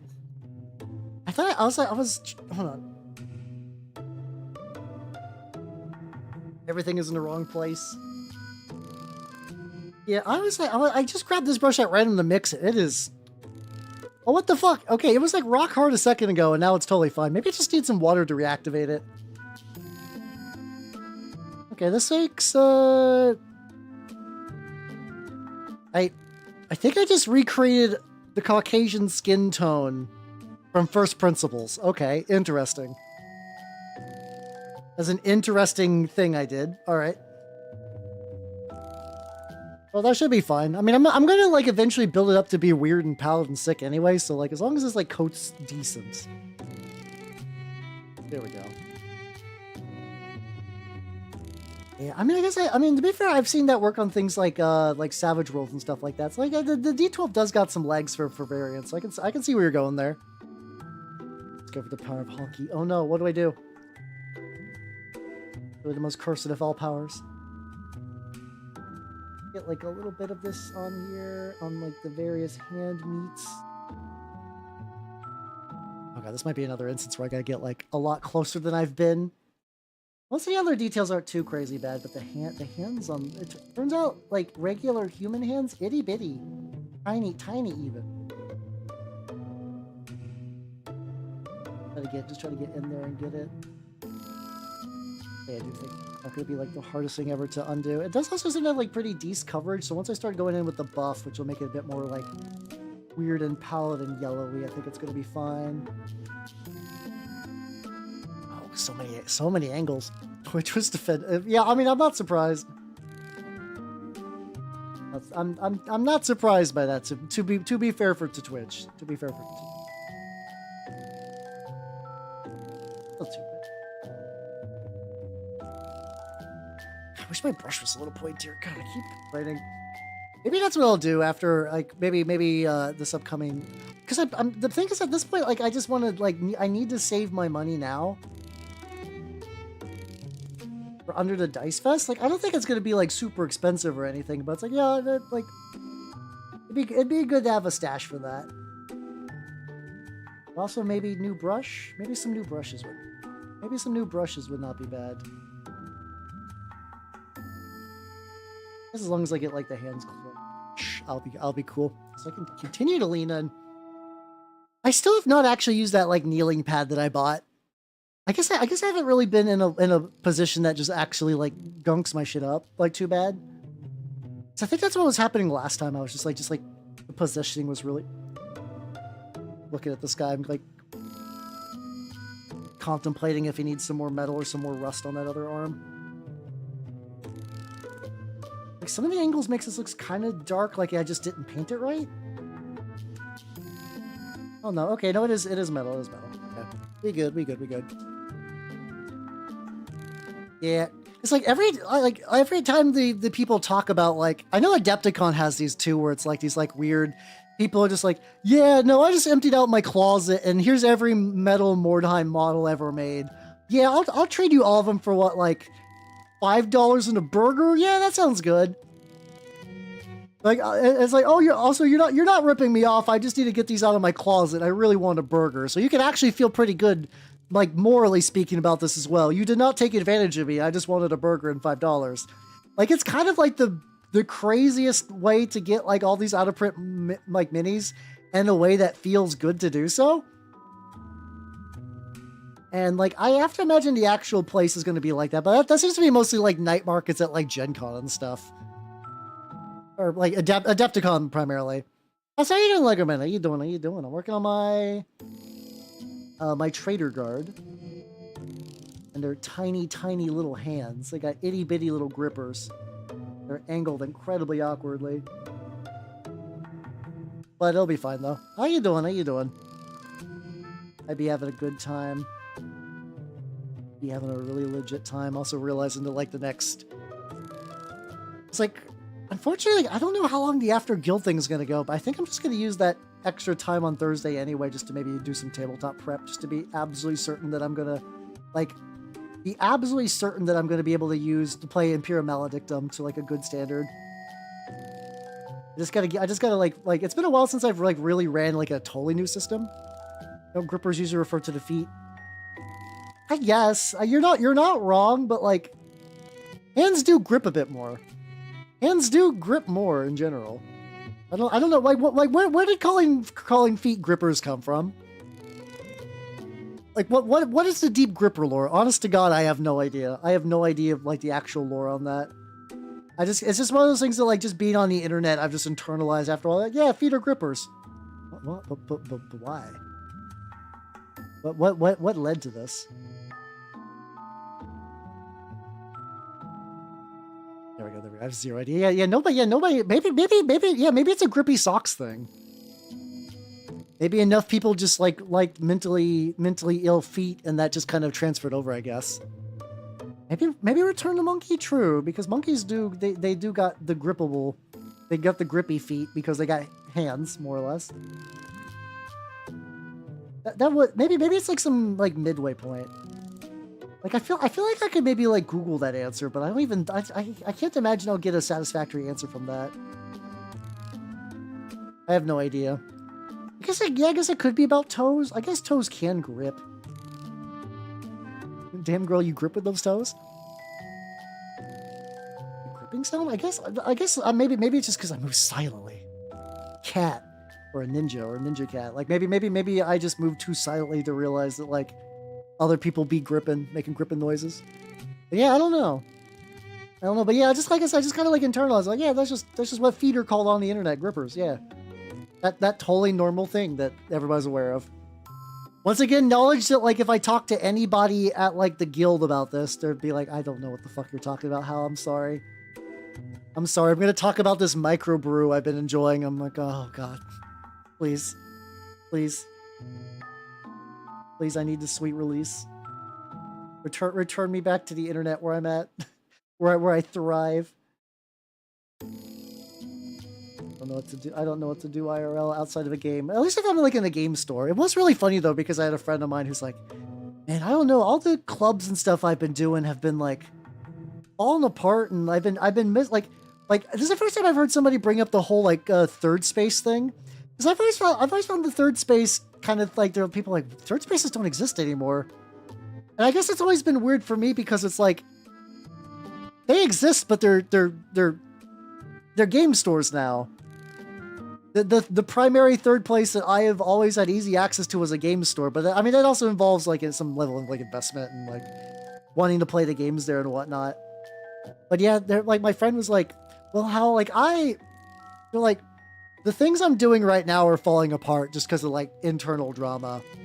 I don't really got like a good third space anymore. I've been looking at pottery classes, but pottery classes are like $800 after a while because it's like $60 a session over many sessions. And then like, you know, if you want to keep doing that, you have to keep doing like multiple seasons of pottery. And like, honest to God, I was like, have you considered Warhammer? And like, it was kind of a joke answer, and I phrased it kind of stupidly, but like, in the moment, it kind of worked. Like, it kind of worked for what they were asking for. I was like, well, it's a third space where you're not dependent on, because like, have you guys ever had that problem where it's like, you're tired because you need to be the one that take initiative to get a thing started? But also, but realize that like, if you don't do that, then the thing just doesn't exist. It's like sometimes that can be a way to like be forced to do like, oh, I find this task tiring, or like I'm tired of always like being the initiator. But it's like, if you don't do that, you just don't get the thing. And that's what was going on with them. Free dance classes, maybe. I don't know if free dance. I mean, I guess free, like probably somewhere there's free dance classes. Like a lot of times that's what's paid where I'm at. I'm not in like a super big city area, so there's like small-ish events, so like that can be free, but they're kind of like hit and miss, and like you don't know exactly what you're getting. Like I know there's like a local like free theater thing though that does pretty well. I hate that thought. Oh no, it sucks. Yeah, no, and like I've been there. I a lot of times do organize shit because dance or toes, what? Not that. But like, yeah, I've been the guy that like needs to organize shit before, and it's like, well, God, this is exhausting though. This is exhausting because I got to put in all the work. Which to some degree, like, I'm kind of built for as like somebody who's been forever GM for a while. It's like, yeah, no, like I do naturally kind of fit into that kind of organically. So it's not, like I said, it's not like the worst.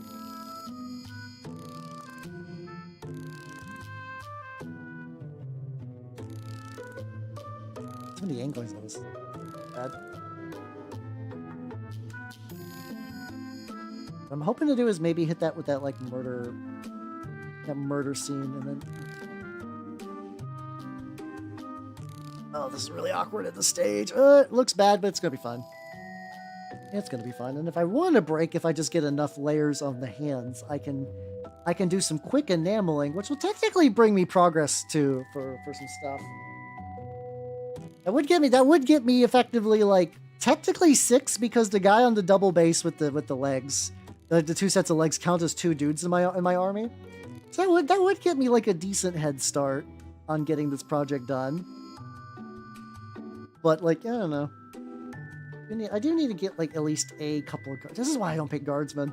These guys aren't even like particularly crazy as far as guardsmen go. They don't got like infinite like pouches and ammo belts and whatnot. So like this could be a lot worse. People who are just like, fuck it, I'm painting like 60 Cadians are insane. And that's not even like super a lot of Cadians. That's like an okay amount. I guess it also depends on the era of Cadian too. I mean, if you're doing like some older ones where it's just like a dumpy looking dude with like with the thick Cadian hat, and you're like, oh no, that's fine. This isn't gonna require a lot. It's pretty small detail wise, but then you get some of like the newer ones. I'm like, oh yeah, it's quite a bit. I can't even see the back of the hand on this guy. That's, oh no, I think that's intentional. That's intentional. But yeah, I think unfortunately he did go for the pottery. I think he did go for the pottery. He's like, oh, I'm doing a pottery thing. I'm like, okay.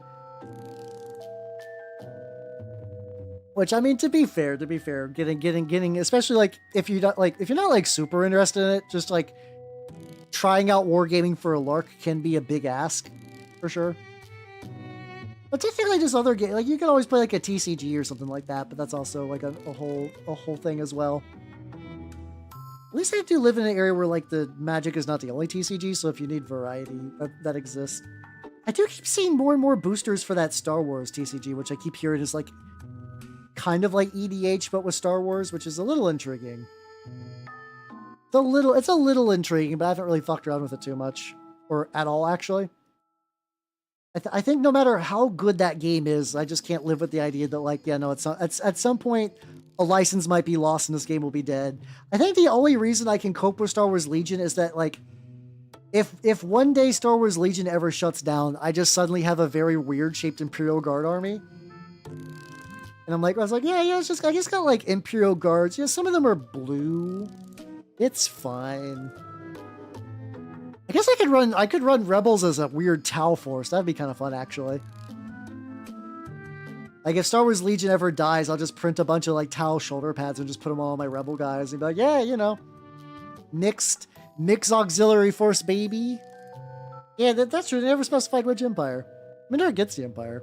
So, but yeah. I will say overall that, like, even with, like, the weapon seams and stuff, they do kind of fit decently well into an Imperial Guard thing. I'm gonna leave that around for right now. Leave you for now. You for now. Top of your hand needs a lot more attention. Holy shit, how did I miss that?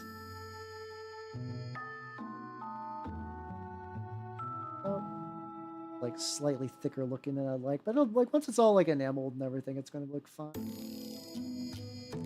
So you're looking pretty decent. I think you just need a little bit of like brown there to like catch that little bit of overspill. But yeah, I guess like I could take like the party van and make it like a riptide or whatever. I'm sure there's ways I could make it work if I needed to. If I needed to. Yay! I did see you were posting the meat monsters. I was like, oh, these are fun. These are fun assorted meats. How you doing, Duke Moose? Oh yeah, yeah. These guys, I mean, they're heavy turnip bits, but yeah, I can see that.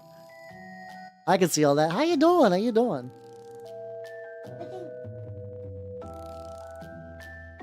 Taking a small break for them to do some enameling because I got their weapon teams varnished.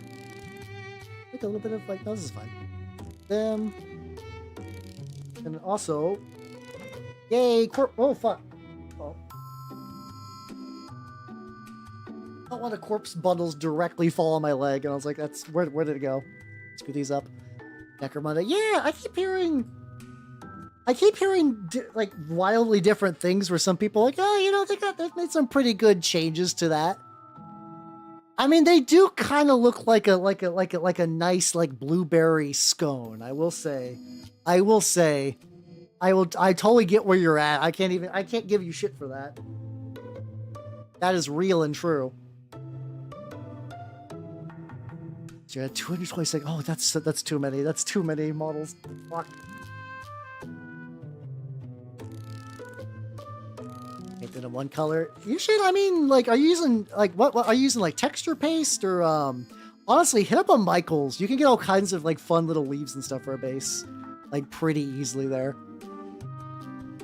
Oh, okay. Is it like a G-dubs thing where they're like oversimplifying? Because I could see that. I could easily say something like that. Right, let me do an assortment of scooting shit around. It's so lazy. Don't be lazy. If you care for your model, you'll get. You can just buy a jar of dirt. I believe in you. If you can do a very nice calligraphy, you can apply a dirt. Let's see, I need my blow dryer.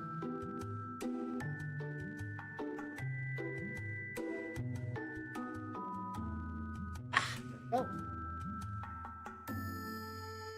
There's dirt outside. So how you doing? How you doing, Red Dragon? Say true. The government doesn't want you to know the dirt's free.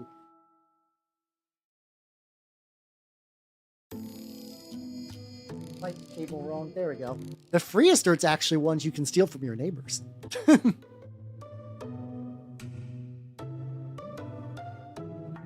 I mean, learning color theory is pretty good. Turn hot dogs into bases. What are you waiting for? The jar was prophetic. I gotta get the jar. I gotta get the jar of mineral spirits. Here's this. Honestly, the Home Depot and pet stores are also great places for dirt.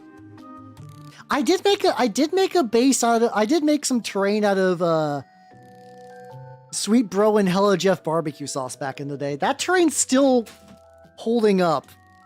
I keep expecting the one day I'll look at that Sweet Bro and Hello Jeff barbecue sauce and be like, oh, this is toxic now. Like this is moldering. No, it's still good. Still good. Now let's start applying. Yeah, exactly. Just make a fine hot dog puree. Let's see. I'm gonna start with the big one real quick.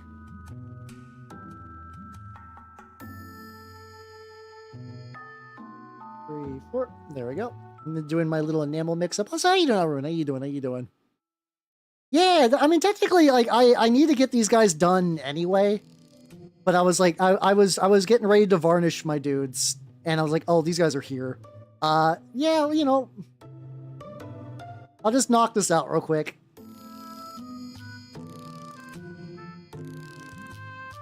So this is like, honestly, these are fun. These are from Bestiarum. These are very fun piles of corpses. These are very, very fun piles of corpses. How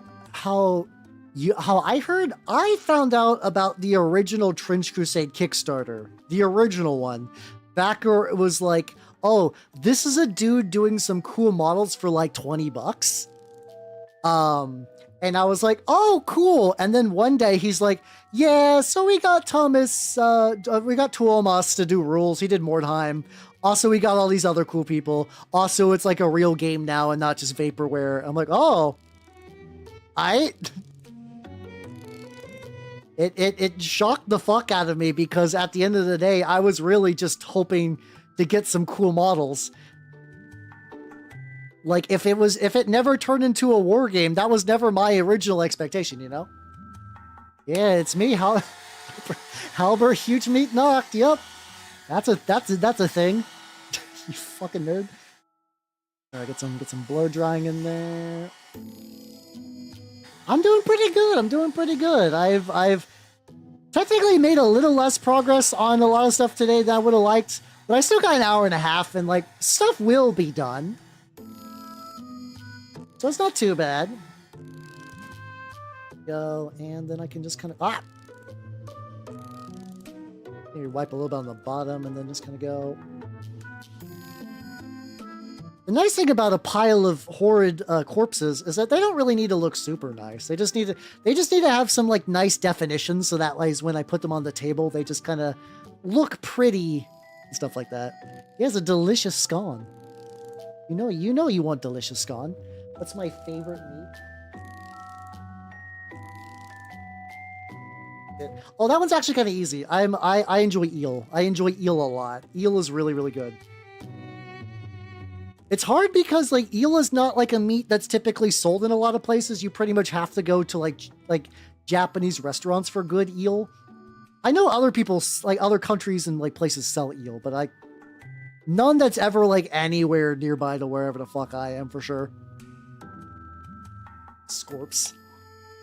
Martin Scorsese presents. Yeah, same. Really only sushi places. Because like we actually don't even... I live in an area where like Japanese restaurants come in two flavors. Japanese steakhouse or sushi restaurant. Which is like, you know, fail. So an eel basement. Oh, that sounds great. I would love to be able to make my own eels at home, but that's just not really feasible in an apartment in the States. Or else I'd be all over that shit. There we go. Yeah, the wash really kind of like really brings us out. I'm gonna go back and add some more shiny stuff to the like the crevices and whatnot. No, there's not like Korean restaurants where I'm at. There's just Korean's just not really a thing. Not really a thing where I'm at. Other than Korean barbecue, which is good. I do like me a Korean barbecue, but like Korean barbecue is such a very specific thing though, where it's like I like it, but that's only a thing. It's an event. It's like if you get a bunch of nerds together at like a convention, based on my experience, they're gonna want to get Korean barbecue and they're gonna want to play mahjong, and I like one of those things. No, I like mahjong fine enough. It's just that like I like mahjong as like this is poker night for nerds, and then every other nerd I know who likes mahjong like too much. And I just don't have that attachment to I don't have that attachment to the jong. Was there a guy that made an eel basement?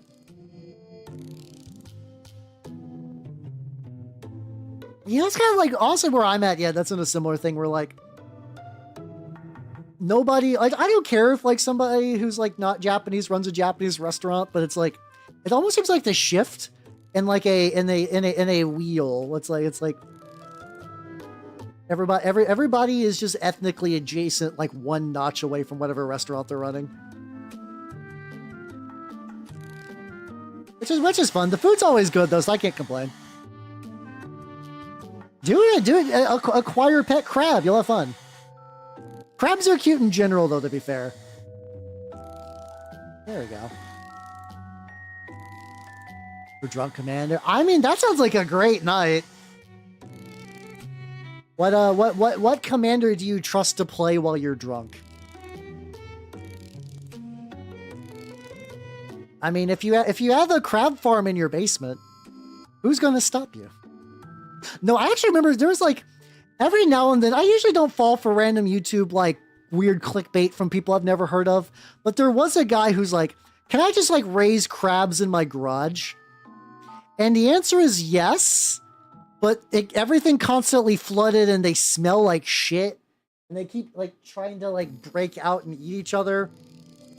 The guy was like, "I technically made a profit, but this is miserable and I would not recommend it." Which is such a funny conclusion. It's like, I guess it worked, but I'll never do this again. There we go. Now I'm finally applying the wash to the one of the models that I needed to apply the wash to. Yeah, no tokens. Oh yeah, oh Xenogod would make sense. Yeah, for sure. Oh yeah, the mystery commander thing you were talking about. Yeah. No, that makes sense.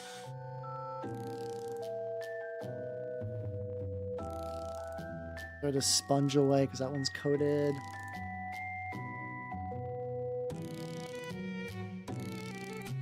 Oh, fuck. Oh. Look at this happy little mutant. He's doing pretty good. He's mostly just raw meat, but I mean, aren't we all really? So you're doing good, buddy. I'm such a knock over. I knocked over something. Something hit the ground that I didn't want, but like whatever. You got gruel oil counters. Oh, my condolences. Oh, that sounds. Oh yeah, there was that one, like, it was like a 1 green red for like a 4/4 that does like weird oil counters things. I remember early on when that was released, people were trying to get that to like work, and I don't know if anyone ever did. See the sea cucumber, the pet. Why? I feel like sea cucumbers would be a really bad pet. I don't know why. Unless I can zoom in a little bit more. Yeah, I was gonna say, I don't know how you take care of it, or like what tank you put it in, or... I'm gonna be honest, I barely consider them alive, and I say that as somebody who has a pet snake. Who I love Nanners to pieces. She is tube.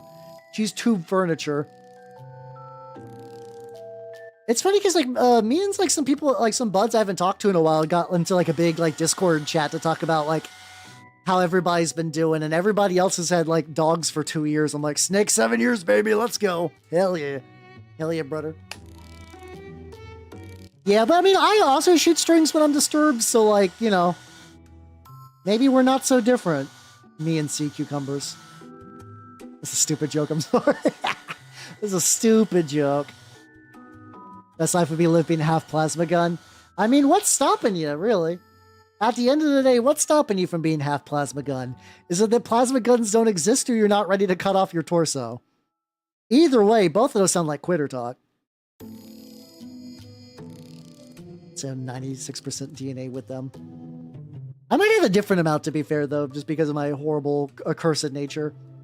I could be more sea cucumber than you. I can't rule that out necessarily. This guy's looking pretty slow. I'll have to go back and give him the like the cool glow later.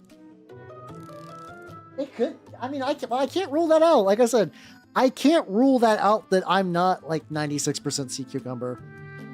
What if mimics are just more cucumber per person than your average, more cucumber than your average person? Like I said, I can't say no definitively. I can't be like, huh, that's bullshit, because I don't fucking know. Could be. That would be fun if these guys were just like I'm kind of going with the idea that these guys are like the ones that get too mutated, so they just strap guns to them and they're like, all right, you gotta, you know, these guys didn't have enough faith, my brothers. If you do not want to end up sad like them, you should clearly just have more faith. That's how you doing, Ratman. How you doing? Like a good, convenient online version. The problem is that the good, convenient online version is Magic Arena. I'm sorry. Once you get past Arena, you have Modo, which takes real money and is like ancient software. And then beyond that, it splinters into a million specific things like Cockatrice and like X-Fire, maybe? So like there's like Yu-Gi-Oh! Is blessed with a million very solid fan-made dual clients.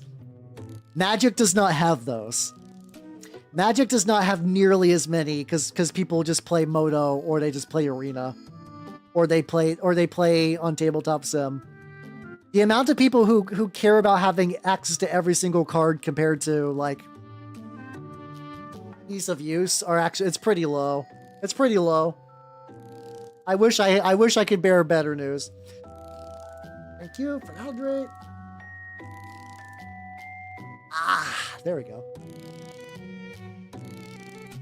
Oh yeah, I'm like Juniper from Jupiter Rising. I'm Jupiter from Jupiter Rising, but just for sea cucumbers. I think Cockature still exists, but I think it's like, it exists in a way that there are still like IRC channels where it's like the people who know and they're still using them. But like your average new blood is not going to be like itching to get in most of the time. You have to convince somebody to like brave the elements, because otherwise they'll be like, why don't we just play on tabletop sim? And like, you're like, well, tabletop sim, you know, you have to do it's a lot clunkier. You got to do things a bit more manually, but for them to be like, yeah, but it's fun. And then that's the kind of impasse you run into, alas. Getting nice and goopy, my dude. Yeah. Rinse the shit out of this. What happened to Mr. Gunman? Would you believe it? They both fell down the stairs. Yeah, I'm Juniper the Moth from the hit movie Juniper Rising. No, sir, Juniper Ascendant.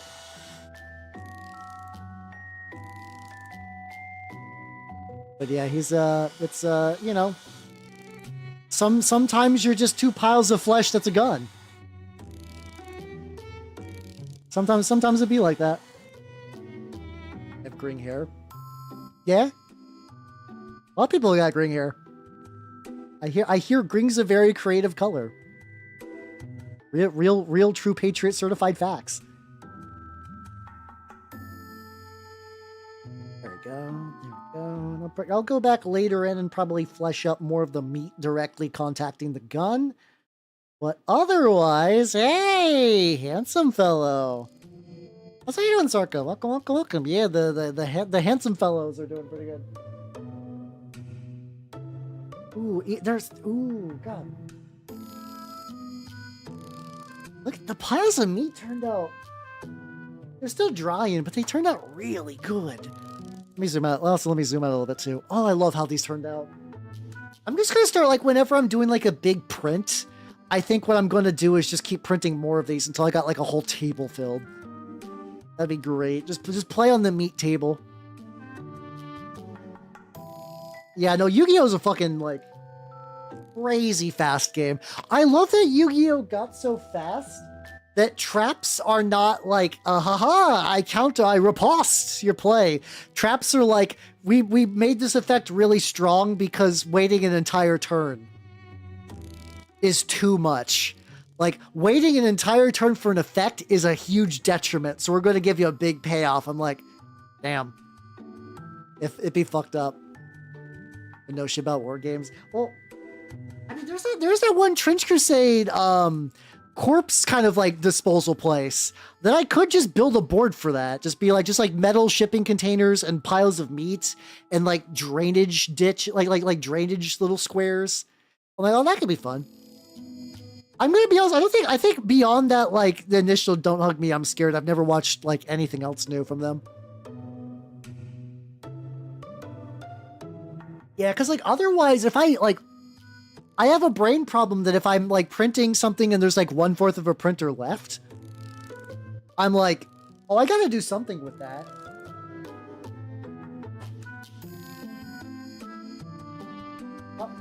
But not like tangled up. Like, I gotta do something with that, and then I'll just spend like half an hour looking through my collection of like, what could I fit in there? And that's a terrible waste of time. That's a terrible waste of time and not worth the effort, not even remotely. And it's like, I already have, like, this sounds stupid, but like, I have so many models to print that I don't necessarily want to print new models, but I don't want to waste space. So actually just getting like big clumps of meat is probably the most optimal way I could be spending that. There we go. Let's go back to the lab. I'm taking this dusk red.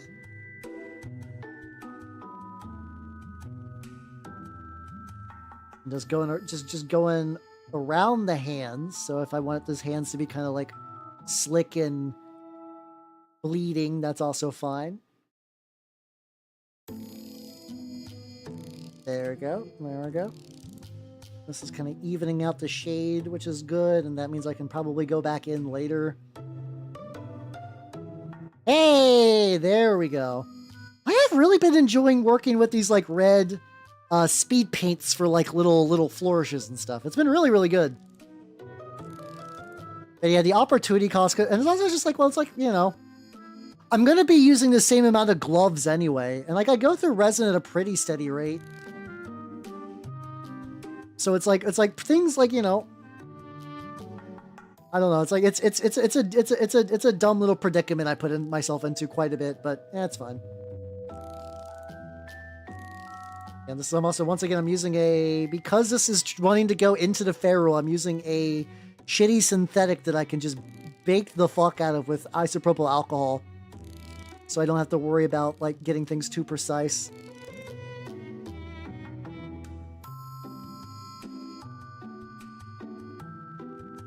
There we go. Look at his hands. I actually kind of like that kind of, like, little stained look right there. I might still try to go back and hit it with, like, a really light buff, but if I don't, the likely one will fail, then really. I mean, technically you're not wrong, because, like, but also sometimes I found weirdly that if I leave too many gaps, it fails easier. That like there's just like if I cover the entire print bed, it's just like stronger together. But yeah, I mean, to be fair though, printing is like everybody's doing their own little set of magic rituals to make the funny resin figures become real. Which I think is kind of fun and just like a kind of like shared collective experience of like, oh yeah, no, I print too much. I don't print enough. I have to. There was a while where like when my old printer was dying, I had to like section off very specific sections of the printer just to make sure things wouldn't fail, which felt really silly. I'm like, no, this is the danger square. If I put anything in there, it's gonna fuck up. And then like the danger square kept expanding until one day the danger square was just the entire printer, and then I had to throw that motherfucker away because they stopped making the parts for it, and I got a better printer though. So, like, it was worth it. Like, no regrets on getting that new printer, but like I held on kicking and screaming to my last one. Legitimately being a 3D printer sometimes does feel like being a tech priest. Unironically, this is not even really a bit. You're just trying shit sometimes and hoping for the best. Last one of these hands for a while. And then these guys will probably be good for... Well, I think I might still wait for this to dry a little bit and try to hit it up with like a little bit of like the buff color mixed with some of the stuff.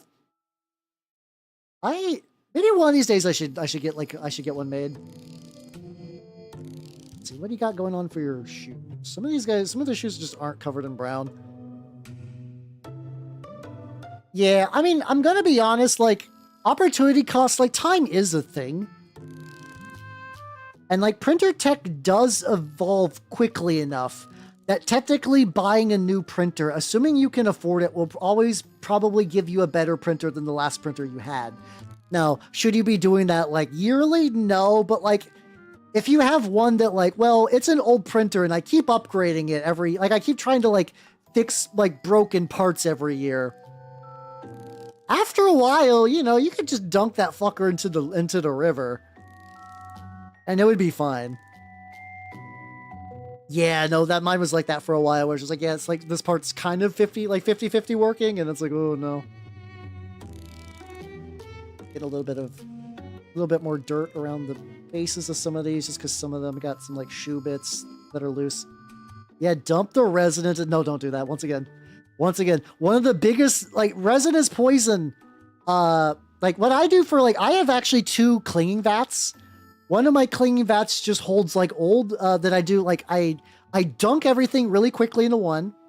Like, just dunk it and shake it, and then I put it into the other one, which is the one that actually does, like, little spinning on my curing station.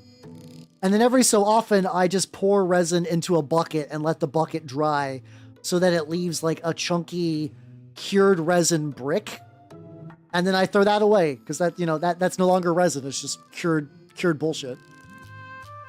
I fucking hated my Ender 3. I hated my Ender 3 to, like, it, every now and then it would work and there was much rejoicing, and then I would print like the same thing 3 times in a row and get 3 different qualities of print. And I'm like, I don't know what I'm doing differently.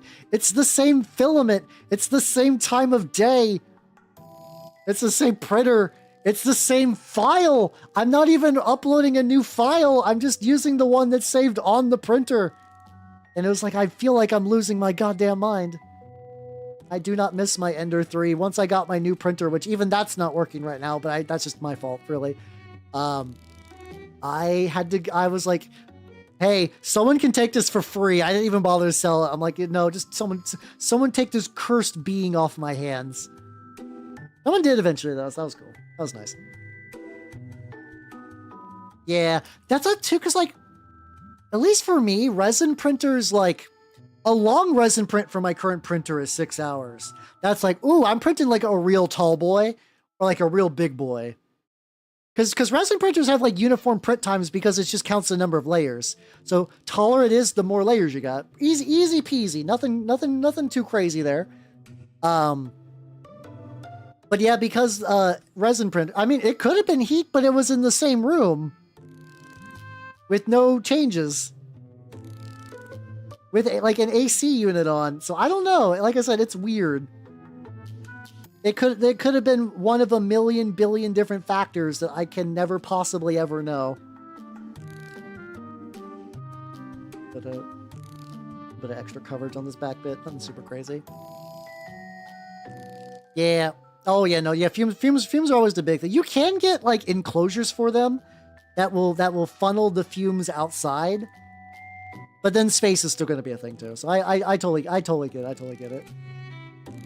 I do think they're worth it if you can, but I also like, I'm very lucky that I moved into an apartment where I have like a very specific space that works with a 3D printer. Because otherwise I was pretty much like, well, I had a good run with 3D printing, but I'm no longer able to now. So I guess I'm that whole aspect of my hobby is just fucked because it's very location dependent.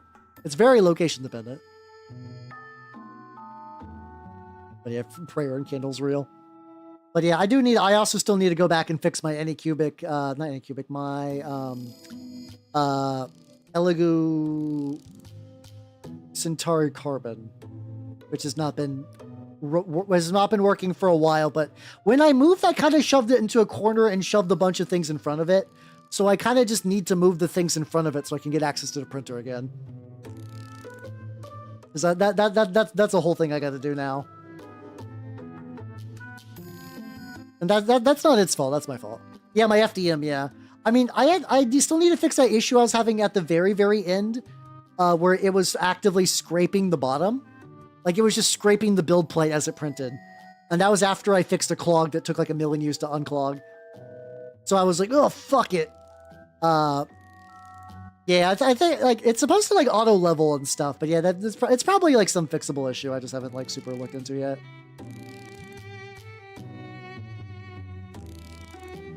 Let me get some buff with that like glaze medium. That's that gave me the hand texture last time that I craved, or not hand texture, the meat color. Give me a very good meat color. And maybe I doubt it. I got like 10 minutes before the next break.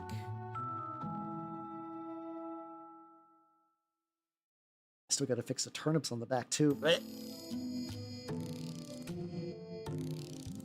We'll find out though. Let's change some slicing. Yeah, there's like I said, it's something that I feel like is probably fixable. I've just not gotten around to doing that yet.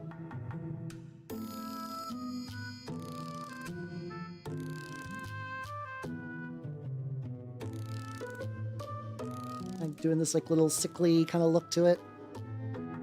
But yeah, the big thing first is I just need to move all the shit that's in front of it. I got like a bunch of just bullshit.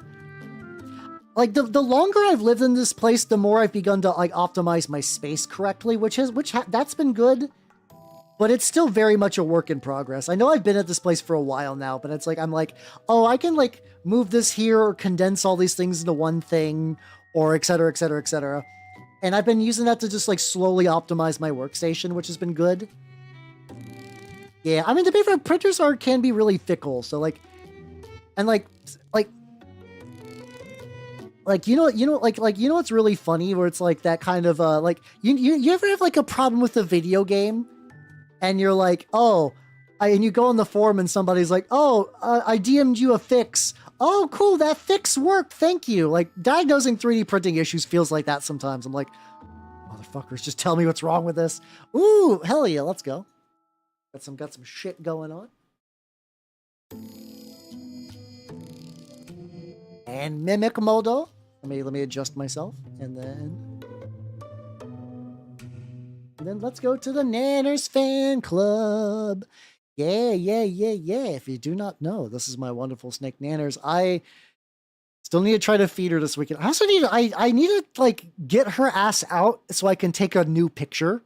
It's been a while since I've given Nanners a good photo, and I need to show like my friends who have been like, it's tricky because like the reason I didn't have a snake during college is because I have a friend who's deathly afraid of snakes. And he's in this group chat with me and some other people, but it's like, I also want to show those other people my snake because they're very curious. But yeah, Nanners is doing good. Nanners is doing great. I do need to get a new Nanners image though. I'm due for one. I need to prove that Nanners is real and alive. She is, don't worry. She's sturdy as shit. She's gonna be her birthday's coming up soon too, which is kind of fun. She's gonna be 7 years old. Wow. She's old as shit. And yeah, Shadow, congratulations on maintaining your treasurership of the official Nanners fan club. Wow. She's a ball python. She's a ball python spider morph. So she's very pretty, but she's also got brain problems. So she's just not the best at actually like. If I can't do that thing where you like dangle the prey in front of your snake because she'll miss, and then she'll get really self-conscious and just not want to hide. So I just gently leave a rat by her cave, and then if she's feeling like it, she'll eat the rat overnight. And if she's not feeling like it, I just gotta try again. I don't know if that's like the optimal way to feed them, but like, oh, camera froze. That's the only way she's eaten food successfully, and you know, she's been living for 7 years. I feel like she's generally got her shit going down. She's doing pretty good. No scale rot, no like impacted stomach, no intestinal actually. I don't know how many like random condition snakes get. I know scale rot's the big one, which is like, don't leave your snakes, don't get your snake's tank too damp, because then they get the scale rot, and then they get reduced to slurry. So I've been pretty good about avoiding that. She's not caught anything from that. Yeah, tank pets are very fun though. They are very fun.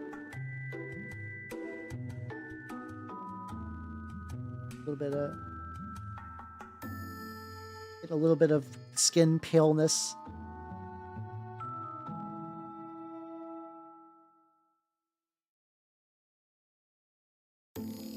Yeah, that's probably good. You're okay. You're probably good for a wash. You are. You have the. Oh, actually, maybe if I do this. Maybe if I use this thin down buff. Oh shit! Hold on a sec, Fuber. Let me get this real quick, and then I will do that. Oh, too thin. All right, yeah. Let me go get you on the Nanners fan club before I forget. Yeah. Once again, if you do not know, this is my wonderful snake Nanners. She's still doing very good. She's so cute. I fucking love Nanners. I love Nanners so much. Get you on there, and all right. So Fuber Nuck 3, welcome to the freshman rank of the official Nanners fan club. Hell yeah. Fuck! I'm getting bamboozled now. I don't think that's intentional, though. I think I know. Oh, hold on. That's just Shadow asserting dominance. It's time. The upset's real. The upset's real. Hell yeah. In a sudden upset, Shadow Banyan, you are now the president of the official Nanners fan club. Hell yeah. I know Mini Dial and Casual Maker be big chillin'. Will they rise up to the challenge, or will they let it wait? We'll find out. We'll find out for now. You keep keeping an eye on the situation. There we go. And make sure your seat is secure. You did. You let them keep it warm for you, and then you're like, all right, it's time now. It's time.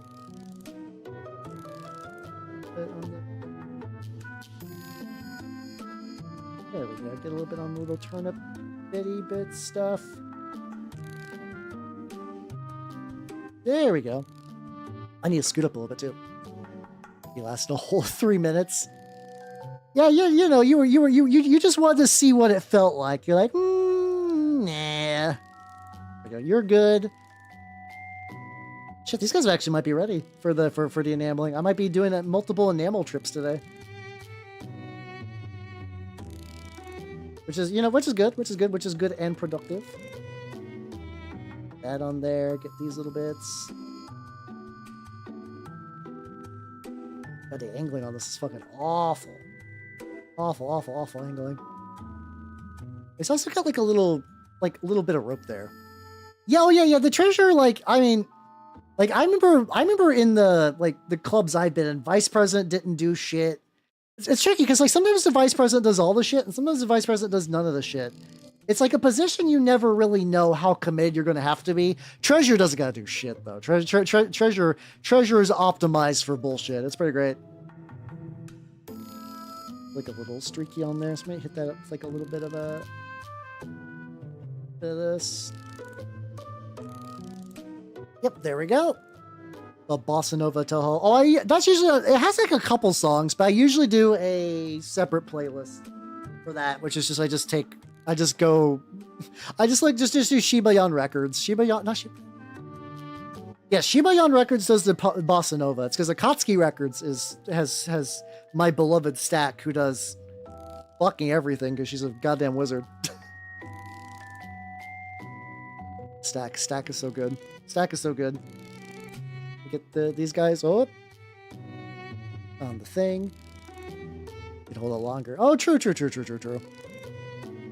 Yeah, I do. It does seem like, for the most part, the people who do that, it's like you're either going for like repeatedly staying on the Nana's fan club, or you're the multiple people who are trying to do the go outside Hal redeem. I know some people are cruising towards that at a very rapid rate. And someday. I mean, I might if I think about it. I do like Toho Bossa Nova, to be fair. Alright, so these guys are on the thing. Does remind me, I'm making some progress with some stuff. I gotta get some more TTRPG planning. I gotta get some more TTRPG planning going. Ah, fuck.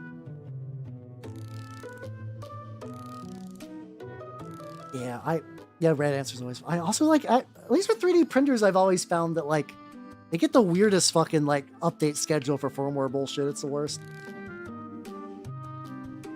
So yeah, I gotta get all the rails on here. He's got some, yeah, I guess, like, these guys have, like, a bunch of, like, weird esoteric flesh that I don't think I've ever... Think about, like, the side meat. Hold on, I might need to get their... I might be getting a little greedy. I might need to get their side meat. Okay, this guy doesn't really have much side meat. Yeah, he's got axe head. Oh no, you do. Okay, you got some side meat that needs like some just like...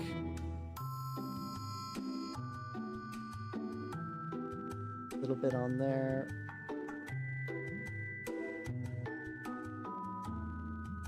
Yeah, no, I guess I just entirely missed this guy's side meat. What the fuck? There we go, I can get that. And then you...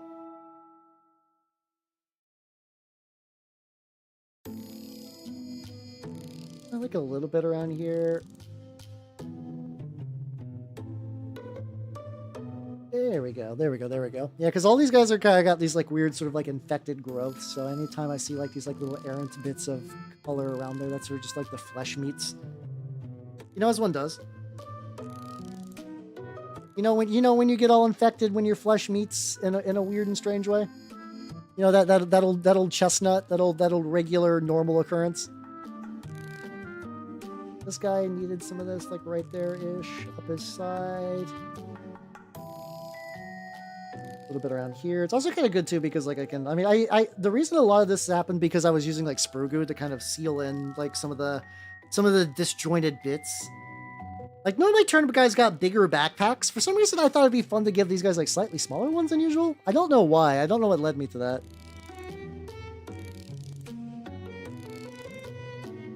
But I mean, it works, so I can't complain too much.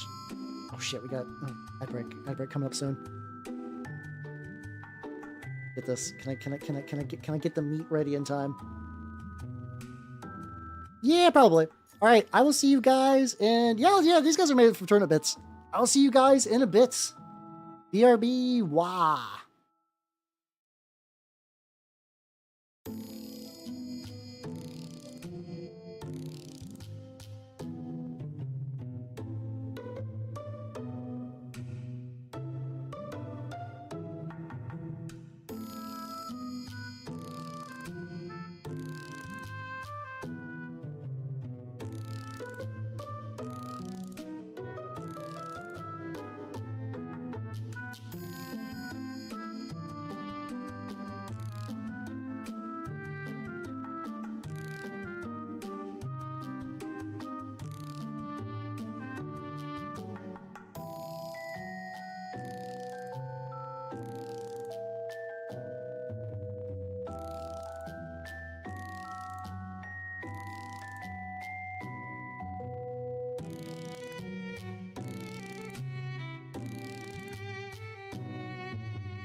Ah, we're back. I forgot that I had Teto fucking Comsussor Tot on this playlist, but it's a fucking banger, so I don't mind. Yeah. Sometimes I keep hearing that Twitch Mobile just like really just like shits to bed a lot, and I don't know why. Yeah, you missed it. I was in and out like a ninja. The 5 lads are currently primed. Now I can go back to these one and do get that little like gun metal rail bit that I forgot earlier for all these guys, which is what even led me to separate them into groups, which I still think was probably a good idea. It did make that a lot easier. So if I just go up, I painted that guy entirely off stream. He was just off in like the goofy land. Let's set him aside now. So while you're on YouTube, oh, totally fair, yeah. We go into more. Oh shit, was it like a good meeting? Did like I don't think I've ever really been to like a meeting like that where I'm at. It's probably would be a good thing for me to do is just like a person. But I've never done it.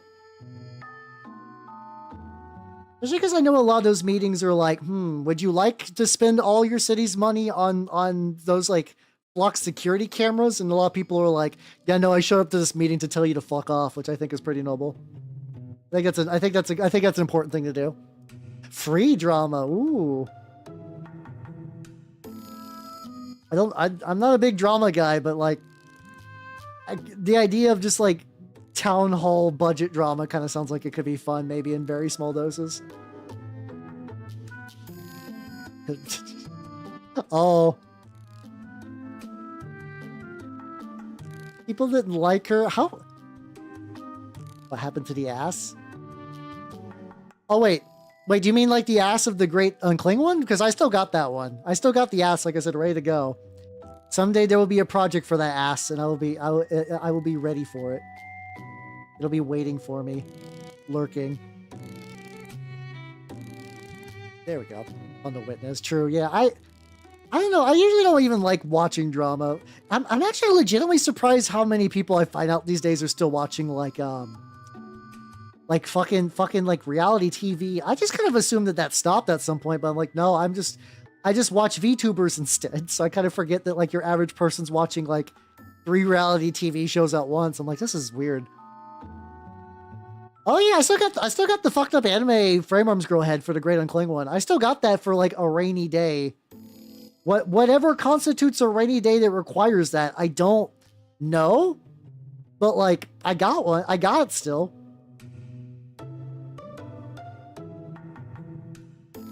There's comment cards? Oh, okay, I see now. I understand.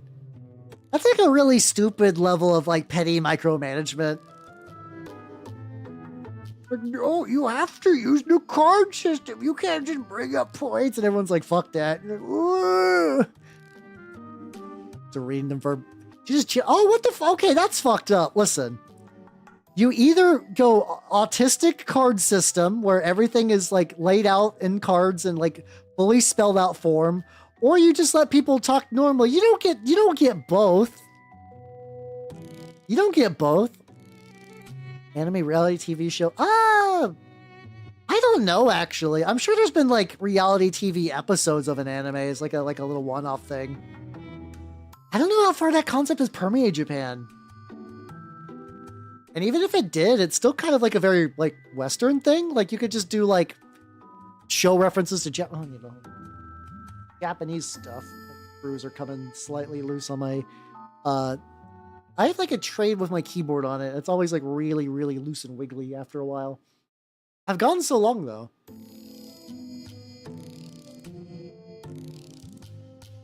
Wait, the cops got involved? What the fuck? Okay. I kind of see what you mean now, where you're like, it's free drama. It's like, oh no, it's like a lot of nothing happened, but you're like, okay. Weird shit do be going on. All right, let's go back to these. So like the rust paint I was using earlier to kind of like coat the heads and also like the tips of the guns and also these little bits. They're little water tins. There we go. Okay. Okay. I still think I'm gonna go to mine, ever. But yeah, it's still neat though. Still neat. Glad you had fun. Sounds like you had fun. I don't know why I hit fun like that, but yeah. Good. Let's get all fucked up. Unfortunately, once you start using brushes for crust, it's definitely all over. It's definitely all over for this motherfucker. I lied to my face about the new data. Oh god, yeah. Unfortunately, I feel like those. It's like, well, we got bribes, so like, no, it's happening. Like, well, okay. Like, not that people shouldn't go and like complain about that stuff. I just feel like that's probably what's going on. They're like, okay, you brought up a lot of points about like noise pollution and rising costs and like the fact that it's going to create a lot of smog, but also I was paid 6 digits to let this go through, so suck shit, I guess. 20. Oh, there we go. They're hallucinating jobs. Wow. Does increase my city, which sucks. Yeah, probably, maybe. Maybe I have to look at ye old local politics a bit more. You give everybody local politics updates. No, that's like the worst stream content. I do wonder if we'll ever get like a VTuber politician. That definitely feels like something that's probably has happened in Japan once. I think I don't know if that will ever happen in the US, but that would be kind of fun to see. It would be kind of fun to see. Construction is gonna be product. Oh god. Can you imagine just like waiting on like potholes to be filled and it's like, no, we're putting in a data center, bro. It ever happened? Maybe. It's been long enough that like there's a lot of like the occasional little VTubing history details like that I just kind of forget over the years. I'm like, man, I've lost so much knowledge. There we go. Look at that handsome lad. Look at the handsome lad. Also, some of the prints for the lasguns actually fucked up and like collapsed their barrels. But I was like, well, these guys are gonna be shitters anyway, so like, you know, if they got like fucked up lasguns, I think if anything that's kind of like on brand for turnip stuff, it's like, yeah, no, all their lasguns are fucked. They're firing lasguns that like work half the. Oh, that guy's like missing some color there, so I guess I can go in with the rust. Oh, there we go. Heavy rust on this motherfucker, but that's fine. Get on there. Yeah. I kind of love how British like Lord Binface is. Like everything about that entire situation is like the most British thing of all time. Like just the way he looks and sounds and acts, and like the circumstances of Lord Binface. It's very excellent. It's very excellent. I'm glad he did as well as he did. I do think that if him and Vermin Supreme got in a fight, he would get killed. I do fully believe Vermin Supreme would beat his ass within an inch of his life, but that also might just be a little bit of patriotism coloring my views, I guess. I do like to think that Vermin Supreme is built different. I gotta get these little bits. There we go. There we go. He was the leader they needed, indeed. There's also like Lord Binface. Apparently you could buy a model of him. I don't know if I'd quite go that far. Like, I think he's a fun idea, but I don't know if I would want to paint one, I guess. I'm amused that like the model exists though. I will say that. I'm like, that's like you ever see something you're like, oh, that's cool for other people. That's how I feel about the Lord Binface model, where I'm like, yeah. I don't need this, but I'm glad it's real. Is on Colts? I wouldn't be surprised. I mean, that makes sense. I think somebody was it like Bad Squiddo Games is making a metal one. Yeah, it's like I like your magic words, funny man. I will not be painting you. I have my own shit I need to paint that I'm not painting. It would be funny if you just see his like helmet just kind of. I kind of wish his helmet was standalone though. That might be more fun. Because then you could like put him onto like Necromunda gang bosses and stuff like that, which I think would be neat. All right, so this guy is good. So while this is happening, I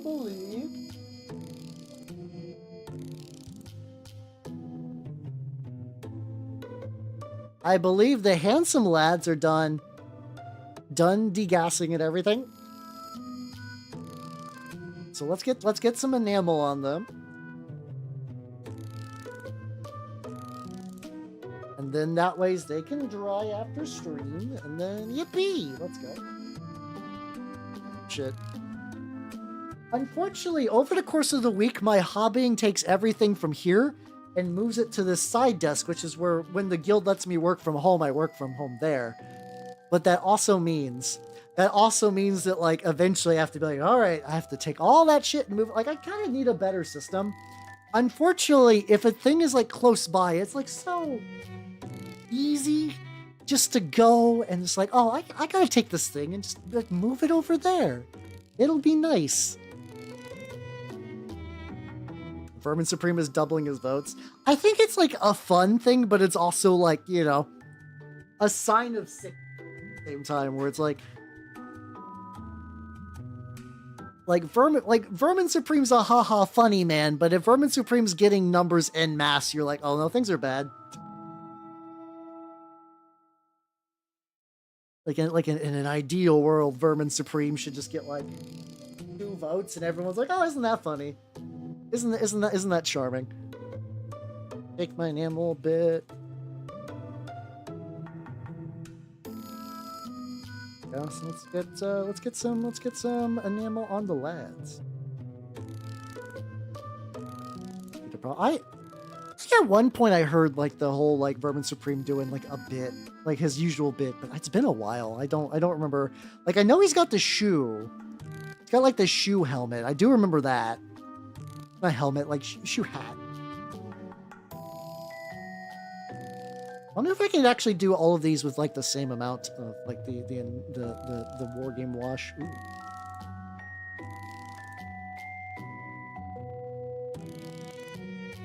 It's kind of all over the base. Yeah, I don't remember his campaign platforms. I was like, I mean, I was about to say like I remember it being goofy, but like, yeah, no shit, he's Vermin Supreme, my dude. Like, I was like, me? What am I talking about? Like, yeah. You telling me Vermin Supreme is a comedy routine? No way. It sounds like a VTuber thing. So someday, Iron Mouse for like. I know Puerto Rico's got like an interesting status. I don't know what like the leader of Puerto Rico would technically be in like the U.S. Like system, I guess. I don't know. How you doing, Golem? Welcome, everybody. Welcome, welcome, welcome. If you do not know me, I'm Halbernut the Mimic Elf, miniature painting VTuber of the Nurgle and Skaven variety. How you doing, Rotten Potato? What were you working on, yo? I am currently working on some Trader Guard because I'm going to be running a 3rd edition 40k list in an event in October. I'm trying to get my lads ready to go before that.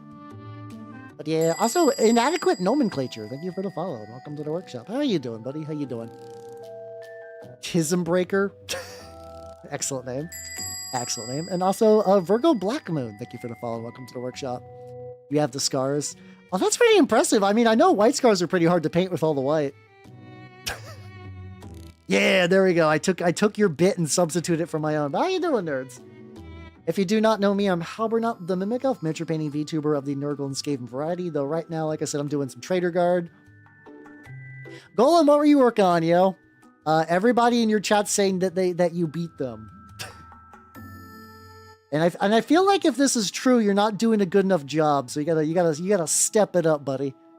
You gotta step it up, friend self stream. Well, that's fun. Hell yeah. I'm glad you had fun. Hell yeah, hell yeah, hell yeah. Is it that new like big walk game, or is there another friend slop that's like the big hot one as of late? But yeah, I'm taking these Trader Guard guys. I'm giving them a quick enameling just to kind of make them look extra spicy. It does like a good job at dinging them the fuck up, which is nice. Okay, gotta get a little bit behind his neck, actually. There we go. There. Oh, Darktide. I guess Darktide. I mean, Darktide's just a multiplayer game. I don't know what I always assume the definition of friend slop is where we've just got a quarter to votes. Damn. Good shit, yo. Good shit. How you doing, Dakafaka Flame? How you doing? How you doing on the YouTube side? Oh shit. I have to imagine Vermin Supreme probably has baller merch. I will say, I bet Vermin Supreme has a bitchin' t-shirt. I could totally see that. I could totally see him doing that. I will fully admit, out of all the friend slop games, I don't know why Big Walk is the one I'm like, that actually kind of looks like fun. And I couldn't articulate why. I couldn't articulate why Big Walk is the one that I'm like, I can get it. I can understand what they're going with this. Bones and boot hats. Ooh. It feels honest. I don't know. I feel like every friend slop game is pretty honest about being friend slop. But I guess it is very pure of point where it's like, what do you do in Big Walk? You walk. Yeah. All right. Says exactly what's on that fucking tin. That tin is very specifically labeled.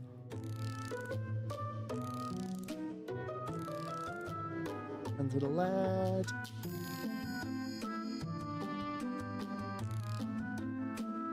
I love how these lads are turning out. We get as close to bin face. No, because this is when I say that I think Lord Binface is a very like British thing. I think also the British would play along to the joke of Lord Binface a bit more than people do Vermin Supreme.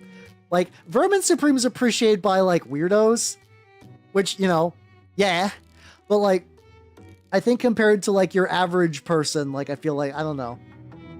I feel like the country of origin of Lord Binface is more receptive to that kind of shenanigans.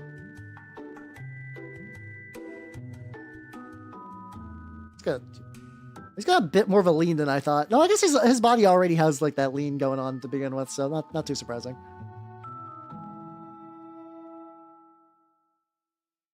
Just keep working on griming up the lads, which is nice. Get that over the base as much as I can. Gonna be able to no, I'm gonna be slightly off on getting all these guys, like, without having to get some new enamel, which is sad because, you know, I like to minimize the amount I need. But yeah, I could see me wearing a Vermin Super. Then again, if anyone's got a dumb enough novelty T-shirt, I will absolutely be jazzed for that. I love me a dumb T-shirt. I love them to pieces. It's why I think, like, every time Soy Milk releases a new T-shirt, I'm like, oh shit, oh fuck, I'm about to confuse everyone at my locals. And I know that for sure because that's a reoccurring trend. That's a reoccurring trend. Like, I think she's got one that's, like, one I haven't sprung on yet, but I want to get. It's like, Plan B, no, I'm doing Plan Burger, and it's just, like, a pregnant X-ray with a burger inside of it. I'm like, this feels just dumb enough that I kind of really want that. But I haven't been like, well, this is going to be the one I'm going to need to explain the most, weirdly enough. I already have to explain the one that says my greatest enemy is women. And I'm like, no, I don't hate women. I supported a woman-run business to buy this incredibly stupid picture. It's so good, though. It's so good. The hands, okay, the fleshing on the hands turned out pretty well. I was a little worried about how it was going to turn out. I might still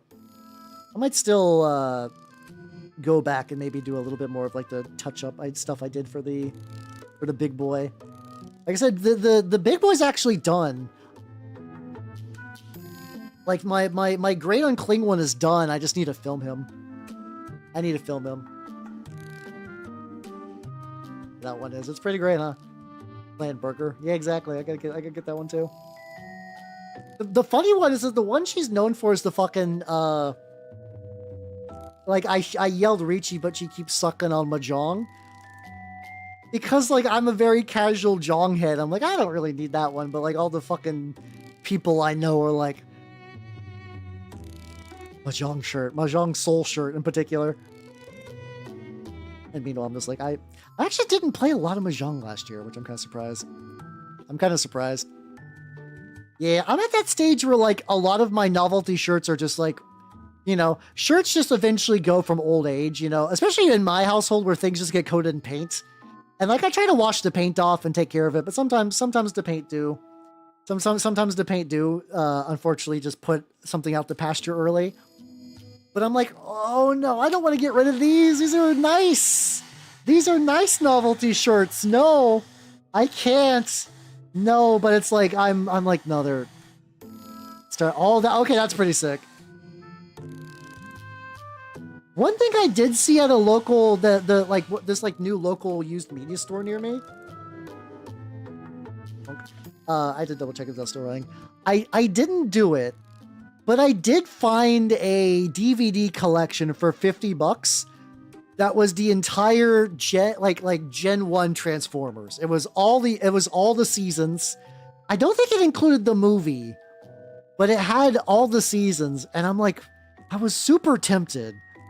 Because I know that the season 1 Transformers gets fucking insane. And it's filled with whimsy.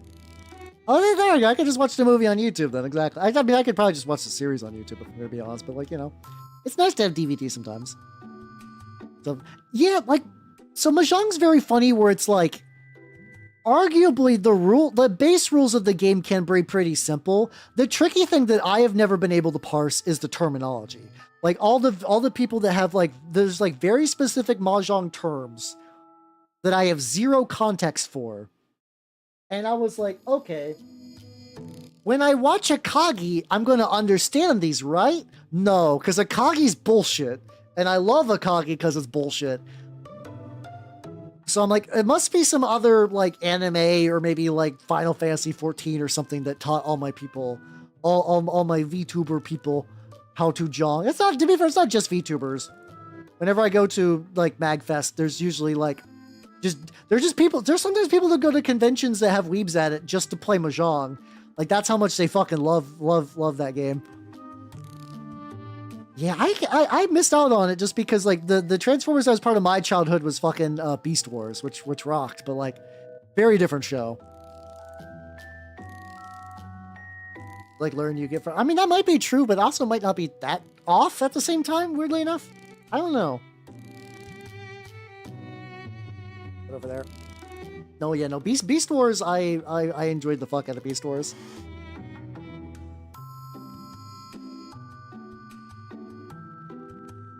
But yeah, like it's like I can do very basic hands. But when somebody's like, "Oh no, you gotta you Kimpatsu'd your toy," I'm just like, "What the fuck are you talking about?"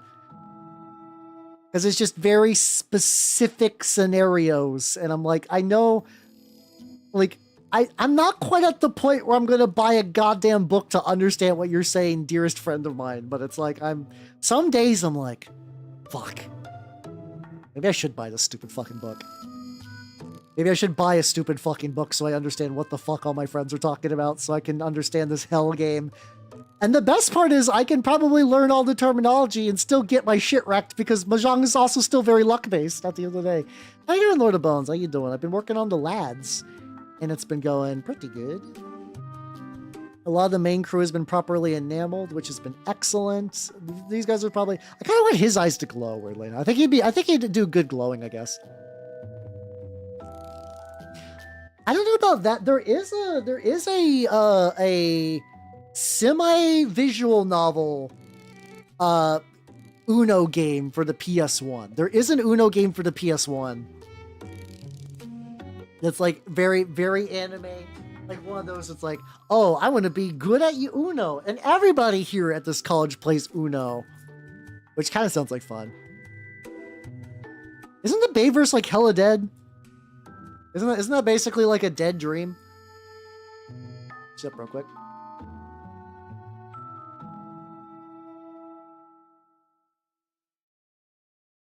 I have like tablet from Band Awards. It's possible. Look at that. You know what? That's also because like that's also true though that like I have not played Yakuza. I played a little bit of Yakuza. Like I think it was like a little bit of Yakuza 0 or something like that, but I've never like gotten through the entire series like some people have. And I know in Yakuza, I know jongin is a thing you can do. I know that you can jong in Yakuza.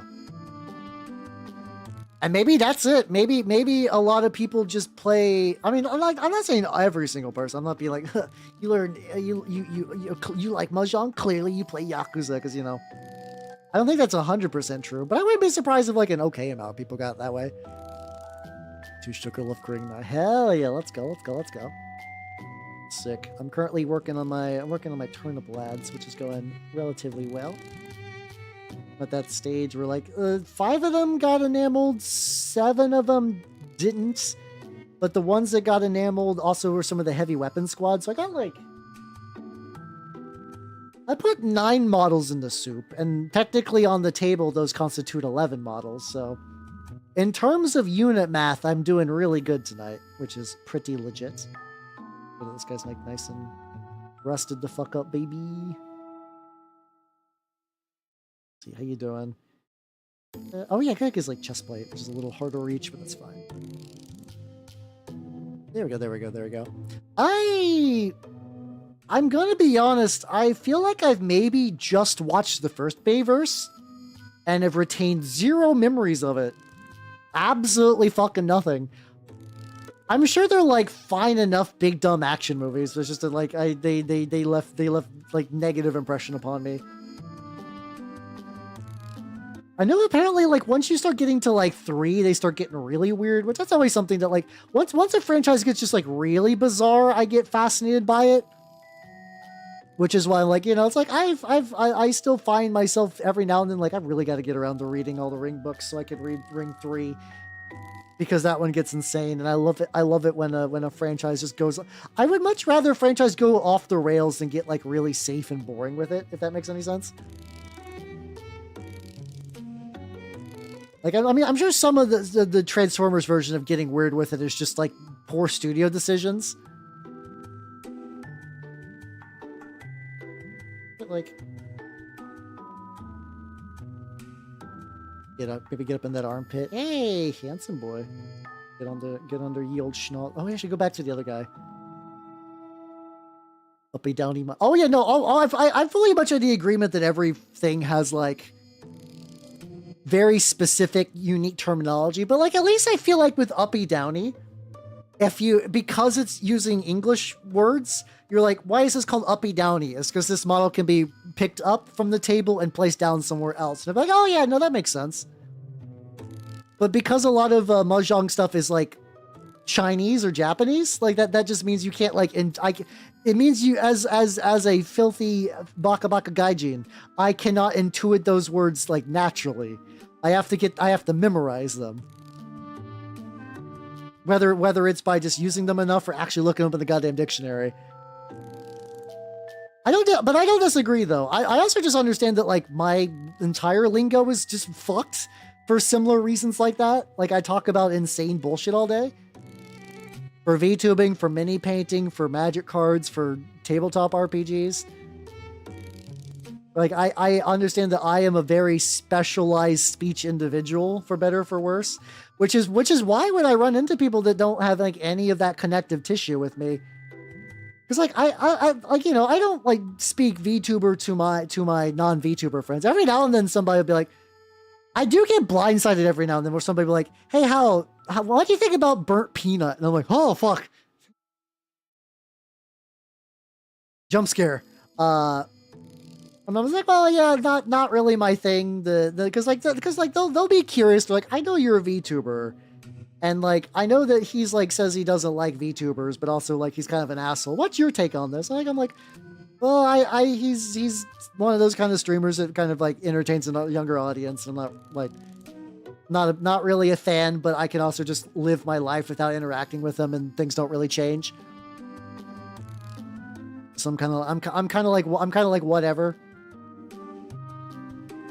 Is there like a little weird red thing? I think I could get some red back in the like crevice real quick.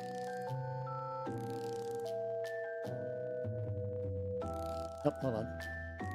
Haven's Nights. Hey, I accidentally missed my water thing and just directly like swished paint into the air.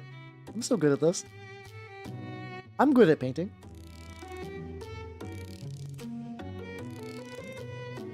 There we go. I'll probably need to touch that up later. That's fine. They remind me of Turnip 2028. Well, they should, because they are. These are Turnip 28 bits. So what I'm going to be doing is I'm running them as Trader Guard, but the plan is that after the big event, I'm probably going to run them as Grogs. I'm probably going to run them as Grogs for Turnip. This is a way I like to have all my armies kind of like usable for multiple game systems. Like, there is something special and magical about, like, I made this very bespoke thing for this very bespoke event, but I'm big on just, like, game maxing. I love to play the games, and I invent ways to make my armies intersect. I'm bringing a Turnip army, a Trench Crusade list, probably up to maybe, like, 1,000 ducats. I'm bringing 750 points of 40k city fights. Maybe probably my Necropolis Warband, because that's like 3 models, and like somebody's probably going to be playing Necropolis there, I have to imagine. So yeah, stuff like that quite a bit. Yeah, but yeah. So like it's like every now and then I do get questions like that, which is kind of fun. From people that know I VTube. Oh yeah, I've also seen some I've seen some really good, like, late heresy conversions out of the Emperor's Children stuff. If you take, like, the Emperor's Children, like, the new Infractor bodies, and put, like, a Horus Heresy era helmet and power pack on there. Necropolis 28 isn't too bad. It's a pretty quick game. It's pretty easy to actually like follow. I've only played it like a handful of times myself. So like I'm just like, well, you know, it's very easy to transport, so there's really no reason for me not to. But I've also not done a proper, like, how much shit can I fit in my new carrying case? I've not tested that out at all. I've been too fixated on trying to see, like, what stickers I have to put on it. I've been trying to see how many stickers I can put on that bad boy, because I got some... Ages ago, I would, like, order merch for some VTuber friends of mine, and I would get, like, stickers in the package just because they just got bundled. I'm like, what the fuck am I going to do with these stickers? And I just don't use them, and now I'm like, oh, I need more stickers now. Oh, yeah, I mean, you totally should, yeah. Sometimes, like, the Heresy people get a little picky about 40k stuff migrating inwards, but also, like, A, who gives a shit, and B, like, just, like, ask your... It's like, you're gonna, like, if you have a scene that you want to play it, you can always ask them, be like, is this too much? Is this too much? And, like, you know, they'll be the ones you'll, like, check in on, so they'll know. Yeah, I'll have to pick up... probably what's going to happen is I'm probably going to go there and pick up, like, 1,000,000 stickers. Morally correct is still... I didn't even know Hobby Lobby sold Milliput, but... Yeah, no, that's probably fair. Yeah, I'm probably gonna get like 1,000,000 stickers there. Stickers and t-shirts and like dumb old metal minis, and that's gonna be fun. I'm pretty excited. Pretty excited. That's a sub-playable. Really? That's kind of amazing, actually. Because I mostly go to Michael's if I'm going to like a not... Like, if I'm going to just generic craft store, Michael's is always, like, pretty convenient. Because there's a bunch of them near me, and they're all, like, pretty well spaced apart. So I'm never really hurting to go to a, like, going to a Michael's is never, like, a big, like, trek for me. Also, how you doing, Neil? Welcome, everybody. Welcome. If you do not know me, I'm Habernot the Mimicoth, miniature painting VTuber of the Nurgle's game variety. And I'm painting some Traitor Guard today. What are you working on? How you doing, Fair the Bat? How you doing, Doomsday? How you doing, Neil? How you doing? Thank you for the cat ears. See, what the fuck were you up to? Also, Doomsday, thank you for the follow. Welcome to the workshop. What are you chatting about, yo? What were you chatting about? Yeah, I've been working on the lads. They're going pretty good. I'm at, like, trying to get some, like, little quickie rust on there. Which is slowly drying up on me, but I nearly got all the rust I need, so that's not too bad. Also, probably going a little rust heavy, and that's fine. Oh, hell yeah, let's go. Yeah, because that's like a whole skill you gotta learn so you don't fucking shred your throat. So, yeah, that sounds legit. Hell yeah, let's go. Hell yeah. But yeah, I've been just working on these lads. Also got the... Oh, actually. Pile of corpses is drying real nice. Ooh, that's looking good. Ooh, that's looking good for like the zero effort I put into this. Excellent. Baller. Hell yeah. Rinsed off a little bit.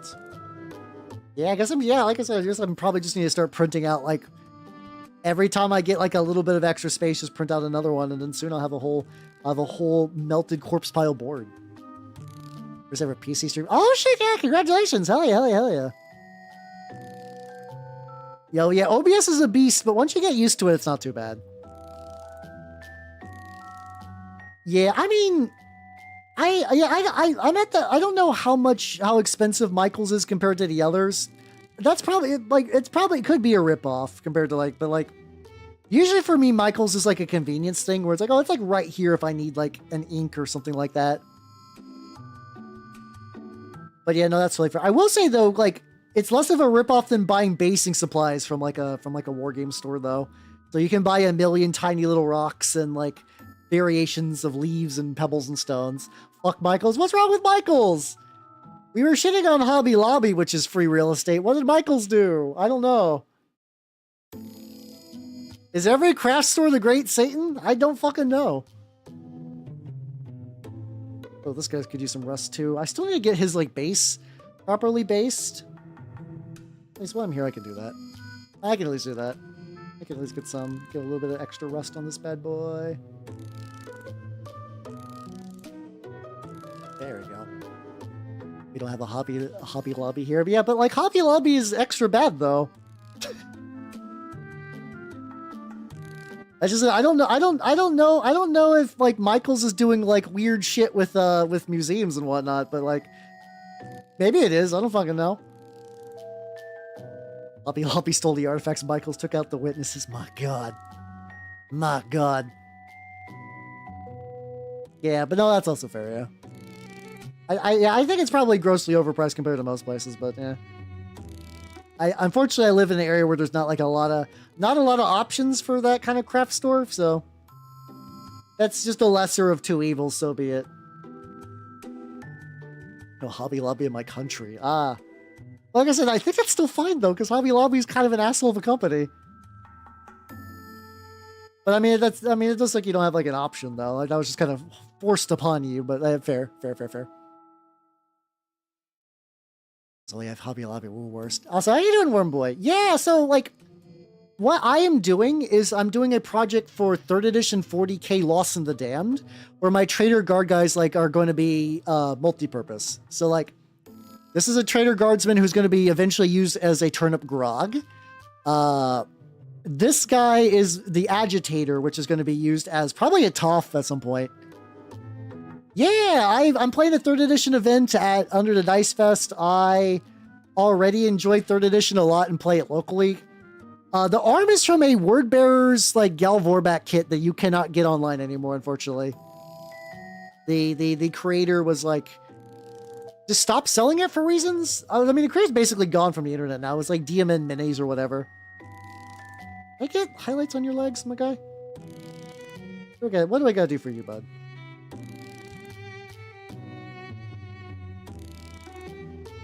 Hey, let's go. Yeah, I mean, like, that's kind of nice because, like, early on, you can kind of, like, swap back and forth between the systems, and it's not too different.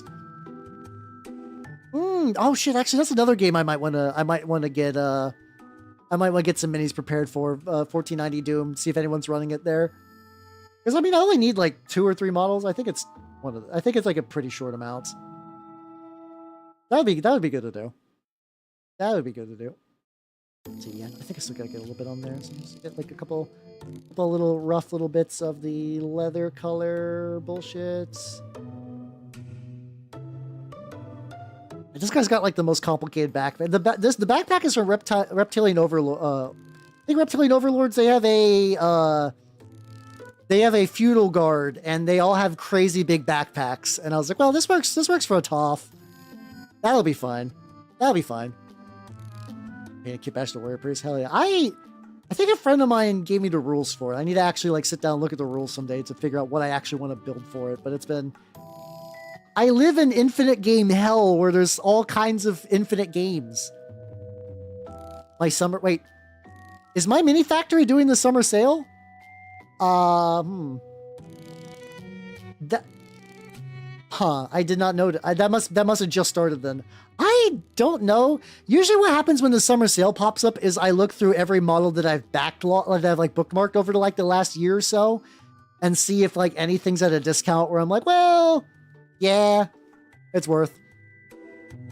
I don't know if I have anything immediately because I think in there that like I'm like, oh shit, I want to grab it. My stake is too. I mean, yeah. For like 3D printed minis, I got the tribes I want. I got the bestiarum things that I really, really need. So like, and I got all the other miscellaneous ones. Oh, there might be something in there. I don't know. It could be, maybe it's like a time zone sensitive thing too. I don't know. Like it was really funny because people were like, oh yeah, the Wicked and the Warped audiobook's out. And I was like, oh shit, yo, let's go. And then found out it's like, oh, it's like a time zone thing. And I was like, where the fuck is this? Where the fuck is this book? And it's just because all the people saying it were in the UK, so I was like, oh, okay. They're fair and valid, but it's like, as a Burgerlander, I was caught off guard. I was like, where's my fucking book? Which is funny because I'm not even reading it yet because I want to finish the Zardu Layak book. Which has been like, so what's really funny about the Zardu Layak book, right? Layak, I think, whatever. So like, you know how like every 40k book has like an A plot and a B plot? That's just maybe a C plot sometimes. And altogether that gives you like a 12-hour book, maybe if you're doing audiobooks. Let's kill my grandma. Oh shit. Oh fuck. The Zardu Layak book doesn't have a B plot. Like, it occasionally will shift perspectives, but it doesn't have, like, a dedicated, like side thing. And because of that, that entire audiobook is, like, 6 hours. Which has been nice because it's good for the pacing. Because, like, sometimes you'll be reading a 40K book and you're like, yeah, I'm getting into the action. This is cool. This is nice. And it's like, Billamus the peasant shoveled shit for 10 hours a day. You're like, oh, god damn it. And then, like, you know, like, Billamus the peasant is either, like, maybe might become a main character, but likely is just set up to someone who gets murdered later on, so you feel bad. Which is why it's like, I think Titans are cool, but I feel like every time a Titan shows up in a 40K story, they only exist to interrupt the flow of everything else. I'm like, I was enjoying this book, and I like a big robot. I do like a big robot. Not right now, though, please.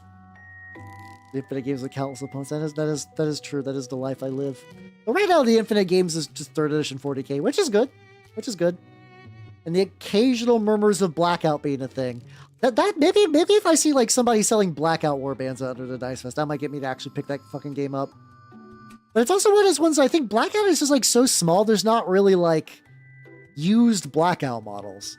In my experience, Blackouts, like, you buy them from the like maybe from a shop, or you buy them more likely directly from the people. Which is not like a bad thing per se. It's just more like, I'm used to being able to like shop around and having options, or like maybe pick up like a model for cheap before I go like all in. I'm like, oh, Blackout doesn't really do that. Because it's just pretty niche, to be fair. To be fair, not their fault. Not their fault. Get a little bit on the leather color on the old long boots. They give her saucy boots, so you know she's a lady. Wow. Wow. Yep.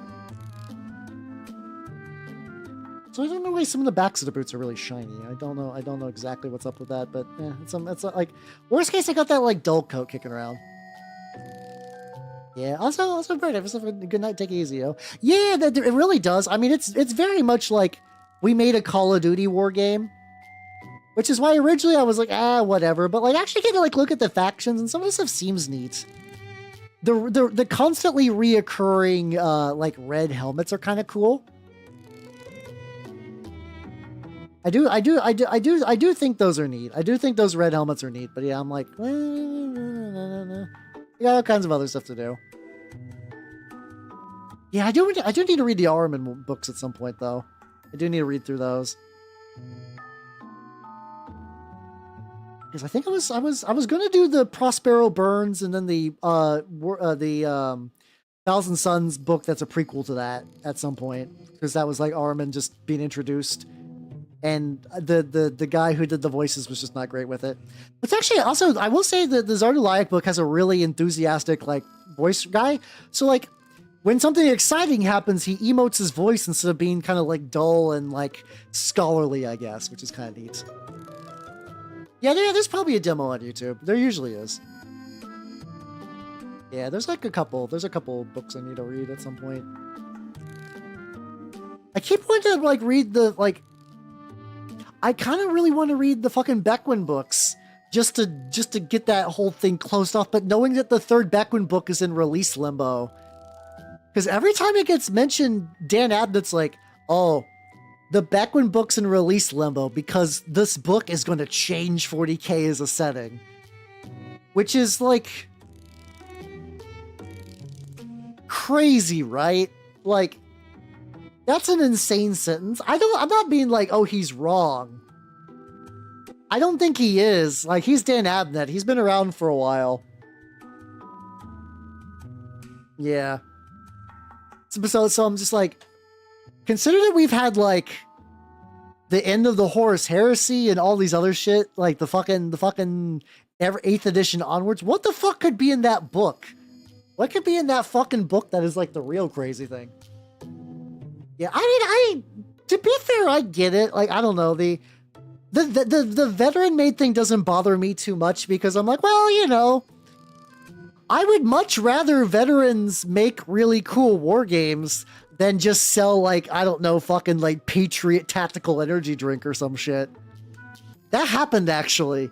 There was somebody near me, like there was like a weird misdelivery where somebody got like a DoorDash order wrong, and we got these like Patriot energy drinks, and someone was like, "Hey, Hal, do you want to drink Freedom Punch?" And I was like, okay. It was fine, I guess. But it's like, well, you know, there's like more artistic merit in making a cool war game than just selling like another like infinite bunch of t-shirts or whatever the fuck. So I'm like, yeah, there we go. I don't mind. That doesn't bother me too much. Years later. Yeah, that's what I'm kind of worried too. It's like, is it just gonna feel weird when that book comes out? Don't drink it, the terror. I drank it. The terrorists didn't win. We live another day. He's like, no regulations. It's probably or like Punisher folding knives and stuff like that. So yeah, I don't know. I don't mind the veteran shilling on that. That doesn't bother me too much.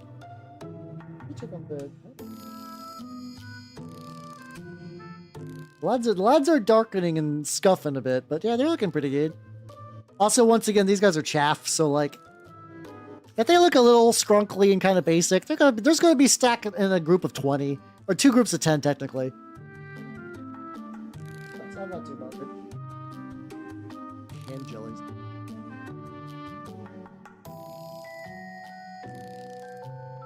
Supposedly, supposedly the, what's it called?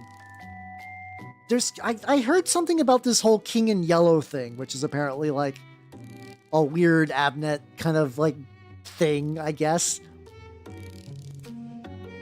And I should do a little bit of highlight on the red too, where it's like that's probably the big reveal thing, and I don't know what that implies. I've heard some like speculation for some real crazy horseshit. So I don't know. But hey, it's all good. It's all good. Doc of Vodka, take it easy, yo. Get the General Lee knife. Oh god, that fucking General Lee knife was just buck wild. Bud K is a magical website. It is filled with all kinds of excellent garbage. The absolute stupidest shit. So I don't know. So as a Yank, you know, growing up in the same way that it's like Japan is the mystical country where video games and anime come from. Years ago I was like, oh yeah, no, like war games just come from the UK. Where it's like, you know, like Warhammer did, fucking Turnip did. I don't know what I'd consider Trench Crusade, because I think Mike Franchina is from the U.S., but at this point it's such like an international operation that it could be. I don't know what you would call Trench Crusade's country of origin. But then there's also like there's all kinds of other war games that come from the UK. So I'm just like, every now and then when I do see an American country does it, I'm like, oh, there we go. Hell yeah. Good job, buddy. Like War Machine was kind of fun for that. Also, supremely nice. Also do a little stretch. Oh, God.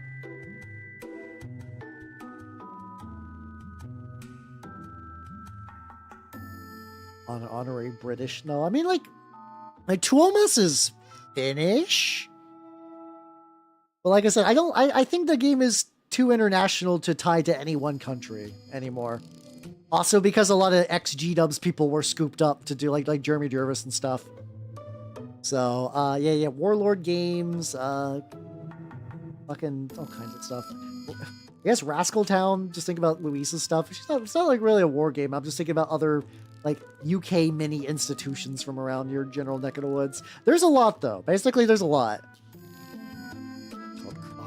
Oh, fuck off. That one did get a chuckle out of me. I can't deny the chuckle I just did, but I'm like, oh man, fucked up. How dare you? How dare you make me giggle with something that terrible?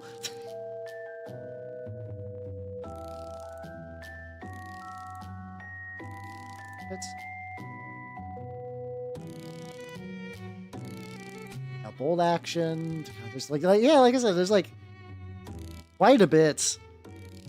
quite a bit. Like I don't even know like the list of not UK war games is definitely like much smaller. I'm sure if I look through others too, I could probably trace somebody back to the UK. So yeah. So yeah, when I saw the veteran made one, that didn't bother me, but I was like, oh cool, American thing, neato. And also you guys got like Troll and Toad and stuff like that. So you got like the good sellers too, which is extra fucked up. I'm lucky that my local shop is just fucking cracked beyond words for like what like used models they sell. Cause you guys got like institutions that do stuff like that. I'm like, oh, I'm jelly. Like I think somebody was showing just like all the deals that was like isn't like Noble Knight Games also up there too? There's just a lot. There's so many. Like sometimes I think about that like in a, like so a big thing for a lot of Hollows is that like Hololive people, like if they get like really, really big, there's almost kind of like a like you should probably move to Japan to do all the idling and singing and dancing stuff like that. Sometimes I'm like, in a world where like I blew the fuck up, weirdly almost moving to the UK would be a similar kind of like interesting career move for that kind of thing where it's like, oh, I know there actually might be some merit to that, which is very funny to think about. Yeah, tactically migrate to the UK so I could be closer to war games. I don't think I would. That's quite a bit, and I do like it here in the States. I would like to visit. I don't think moving is ever going to really be in the cards, though. But it's funny to think about where that's not like the dumbest idea. Like for what is that sounds kind of like a goofy one-off idea. Like it's not the dumbest thing ever. It's there's potential pros to that. Like I guess Weird is from America, isn't it? I guess Weird and Atomic Mass Games. So like arguably then again I can't confirm that either. I actually don't know necessarily if Atomic Mass Games and Weird are both from the US. I feel like Weird is though. I feel like Weird is somewhere in like Connecticut or some shit. I could totally be wrong on that. They could be like, oh no, Weird's from France. How? I'm like, oh, I know, because I know Corvus Belli, whatever. Like, Infinity dudes are from Spain. I do know that. And then like the Night Miniatures who do the Batman things are also from Spain. To be fair, that's kind of common too. Like Spain's always been one of those countries that's like, oh yeah, no, this is like one of those places where just like the best mini painting person you've ever heard of. It's just like some dude in Spain. You're like, oh yeah, this guy just lives here and he just does nothing but crank out beautiful models every day of his life. Shit, we said during the American McGee Alice, do you think would be welcome? Wait, what did I say during American McGee's Alice? I genuinely don't remember.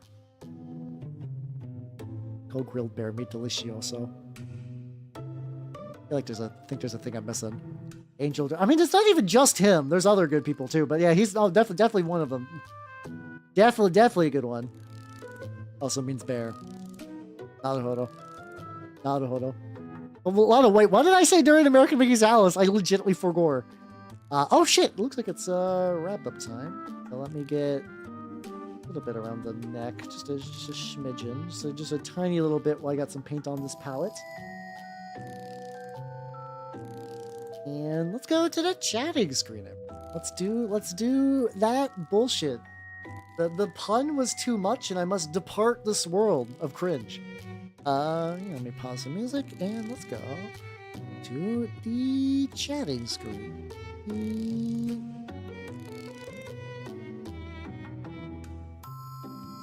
Okay, I'm not muted. There we go. All right, thanks for coming, everybody. Hopefully you had a good time. So right now, this is going to be a short week. The guild is making me do a mandatory thing on Thursday evening. I don't know how long that will take, so I'm just kind of like hedging my bets and just assuming it's going to be long enough where stream is not really going to be feasible. So, alas. But on Sunday, I am going to be painting some Chaos Raptors because I also need them for some stuff. I need some nice Chaos Raptor lads. And with that, I am going to look for some to raid. So first, I'm going to cut some YouTube people off. So bye, YouTube people. Bye bye. Let me see who be doing.